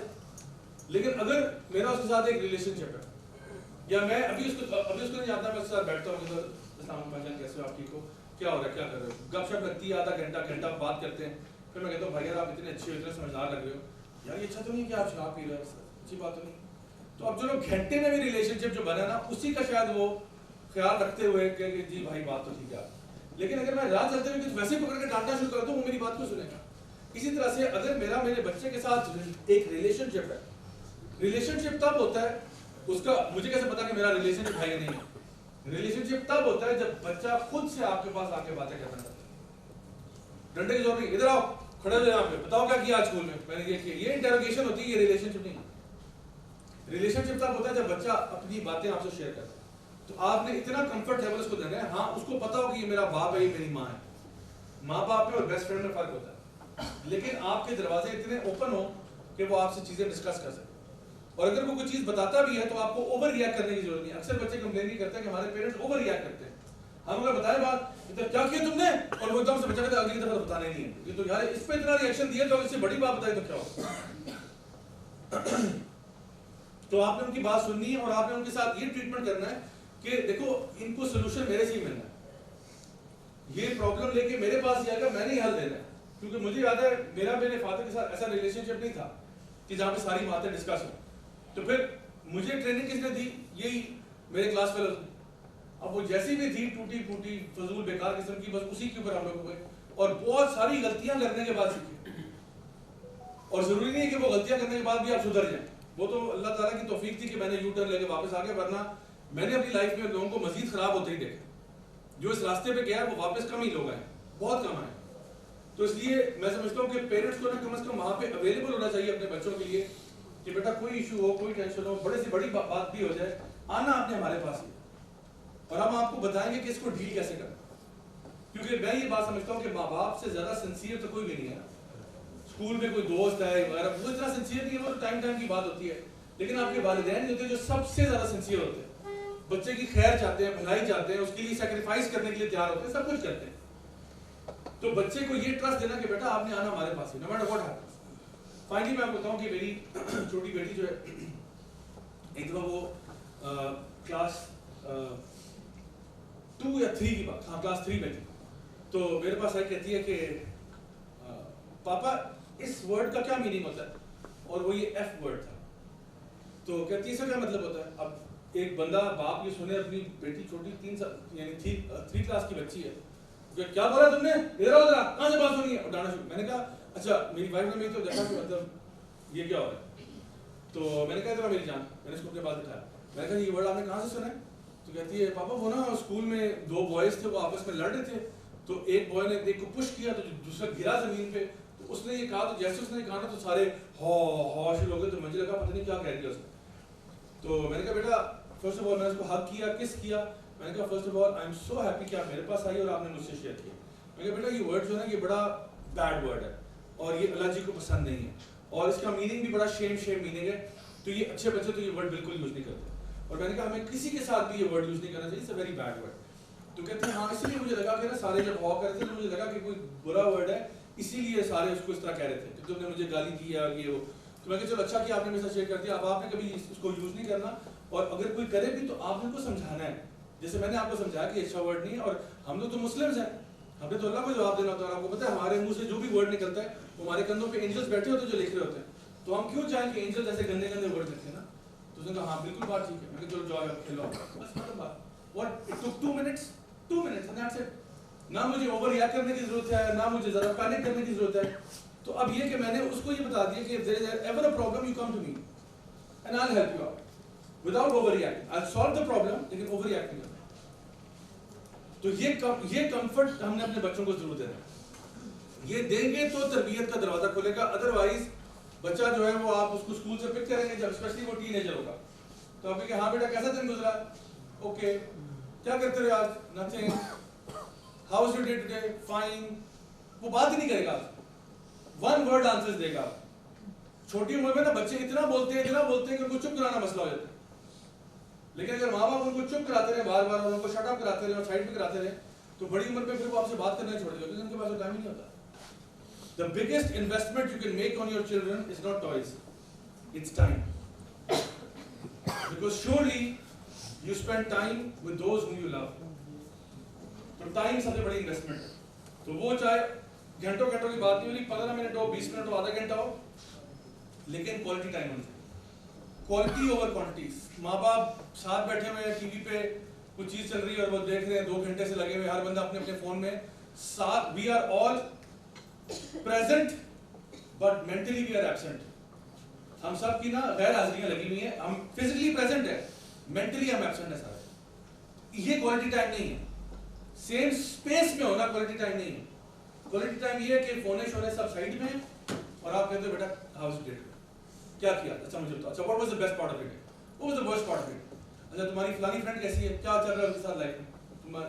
تو آپ ان کی چیزوں میں انٹرسٹ لیں گے تو وہ آپ کا شیئر کریں. سو یہ کچھ پوائنٹس ہیں انشاءاللہ جو آپ کے سامنے آج میں نے پیش کیے ہیں, ود دس ہوپ کہ اللہ تعالیٰ ہم سب کو ان پر عمل کرنے کی توفیق عطا فرمائے. اللہ تعالیٰ ہمیں توفیق دے کہ ہم رزق حلال کی طرف جائیں, اور کبھی بھی اللہ تعالیٰ سے امید نہ ہاریں کہ رزق دینے والی ذات اللہ کی ہے, تمام خیر اللہ کے ہاتھ میں, تمام عزت اللہ کے ہاتھ میں, زندگی موت اللہ کی. میری دعا ہے کہ اللہ تعالیٰ ہم سب کی غلطیاں کوتاہیاں گناہوں کو معاف فرمائے. اللہ تعالیٰ ہمیں ہمارے پروفیشن کے ساتھ سنسیئر رکھے. اللہ تعالیٰ ہمارے پروفیشن کو ہمارے جنت میں جانے کا ذریعہ بنائے. ہم سے جو بھی کوتاہیاں ہوئیں اللہ معاف فرمائے. ہمیں مزید نیک کام کرنے کی توفیق عطا فرمائے. جو بھی ہمیں سے پریشان ہیں اللہ تعالیٰ ان کی مشکلیں مصیبتیں دور فرمائے. جو بھی ہمیں سے بیمار ہیں یا جن کے گھر والے بیمار ہیں اللہ تعالیٰ ان کو مکمل شفا کامل عاجلہ عطا فرمائے. اللہ ہم سب سے راضی ہو, ہمیں دنیا میں بھی خیر عطا فرمائے اور آخرت میں جنت الفردوس میں اعلیٰ مقام نصیب فرمائے. ربنا تقبل منا انك انت السميع العليم وتب علينا انك انت التواب الرحيم وصلى الله تعالى على خير خلقه محمد وعلى اله وصحبه اجمعين برحمتك يا ارحم الراحمين. جزاكم الله خير والسلام عليكم ورحمة الله وبركاته.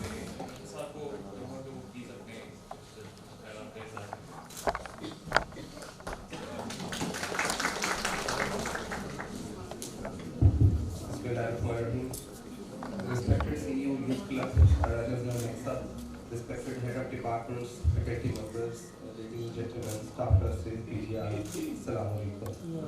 سب سے پہلے تو میں آپ کا مشکور ہوں کہ آپ اتنی دور سے تشریف لائے. آپ ہمیشہ رحمیہ خان کو ایک اسپیشل ٹائم دیتے ہیں جب بھی آپ آئے ہیں, تو آج بھی میں تہہ دل سے کہ آپ کو شکریہ ادا کرتا ہوں اپنی طرف سے, فیکلٹی کی طرف سے, تمام اسٹوڈنٹس پی جی آر کی طرف سے. اور آپ کی ٹاک ہمیشہ ہی موٹیویشنل ہوتی ہے اور آج کی ٹاک ویری اسپیشل ہے, ایکسیلنٹ ہے, کیونکہ یہ ہمارے میجورٹی ڈاکٹرس کی دل کی آواز ہے. کیونکہ جو پروفیشن ہمارا ہے واقعی آپ نے اس طرح کہا کہ سیدھا جنت کی طرف جاتا ہے اور اپوزٹ وے بھی اس کا موجود ہے. تو اللہ تعالیٰ ہم سب کو اس پروفیشن میں ہدایت دے تاکہ ہمارا یہ پروفیشن جو ہے, ہمارا جو ڈیوٹی ہے وہ ایکچولی ڈیوٹی ہی بنے اور جو رزق کا ذریعہ بھی بنے اور ہمارے لیے جو ہے عمل کا راستہ بھی بنے. اور سیکنڈ جو چیزیں آپ نے بتائی ہیں وہ بالکل ٹرو ہیں کہ جو ویسٹرن سوسائٹی ہے اس کو ڈیفینیٹلی کنٹرول سوسائٹی, اس آپ نے کہا کہ ان کا کنٹرول جیسے ہی لاس ہوتا ہے وہ اینیملس کی طرح بہیو کرتے ہیں. لیکن ہمیں جو ہے یہ ساری چیزیں اسلام نے دی ہیں. جس طرح کہتے ہیں اسلام مکمل ضابطہ حیات ہے, وہ واقعی ضابطہ حیات ہے کہ وہ بچے کی پیدائش سے لے کر انسان کے مرنے تک کا سارا ایک سسٹم بنا ہوا ہے. اس میں کہیں آپ کو ہر چیز کی گائیڈنس موجود ہے. جو سائنس آج تلاش کر رہی ہے سائیکو اور جتنی بھی چیزیں ہیں وہ سارے آلریڈی ہمیں پتہ ہے, ہمیں ملی ہوئی ہیں, قرآن میں حدیث میں بڑی کلیئر موجود ہیں. بس یہ ہوتا ہے کہ شاید ہم اس پہ عمل نہیں کرتے, لیکن جب کوئی انگریز آ کے ہمیں بتاتا ہے ہم کہتے ہیں یار یہ تو بڑی زبردست بات بتا دی, حالانکہ وہ ساری چیزیں انڈرسٹوڈ ہیں اور وہ ہمیں آلریڈی بتا دی گئی ہیں, لیکن شاید اس پہ ہم پراپر عمل نہیں کر پاتے. بس اینی ہاؤ یہ ایک سارٹ آف موٹیویشن ہے, ریمائنڈر ہے, آلریڈی یہ چیزیں ہم جان رہے ہوتے ہیں.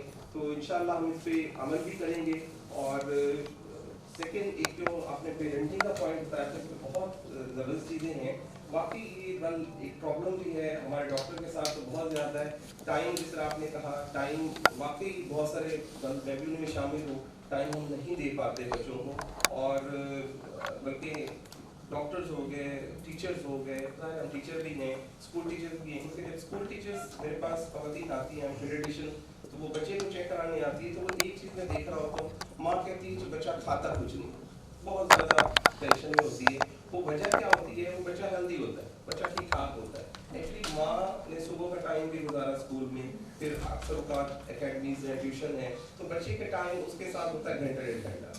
اب اس میں اس کی کوشش ہوتی ہے کہ ایک گھنٹے میں اس کو میں کھلا پلا دوں. تو اب اس ایک گھنٹے 2 گھنٹے میں بچے نے پہلے کھایا ہوا ہے, اور وہ بیچارہ کیا کرے, اب ماں کے سامنے وہ نہیں کھا رہا, تو وہ اکثر کمپلین کرتے ہیں. میں ان کو تسلی دیتا ہوں کہ ٹائم بچے نے صبح 8 بجے کا 7 بجے کا اٹھا ہوا ہے, شام تک ہے, آپ نے 2 گھنٹے اس کو دیے, تو اس میں ہو سکتا ہے وہ نہ کھائے. تو ڈیفینیٹلی ٹائم کا ایشو ہے, لیکن جس طرح آپ نے کہا کہ تھوڑا ٹائم ہو جائے, کوالٹی ہو جائے, ڈیفینیٹلی اوبیسلی یہ ضرورت بھی ہے. تو اور یہ اللہ کی طرف سے ایک رسپانسبلٹی بھی ہے. اور ایک لاسٹ بات جو میں کہوں گا کہ ابھی فرید صاحب سے میں بات کر رہا تھا کہ آج ساری آپ کے دل کی باتیں ہو رہی ہیں, کیونکہ اکثر مجھے کہتے رہتے ہیں کہ سر یہ اس طرح.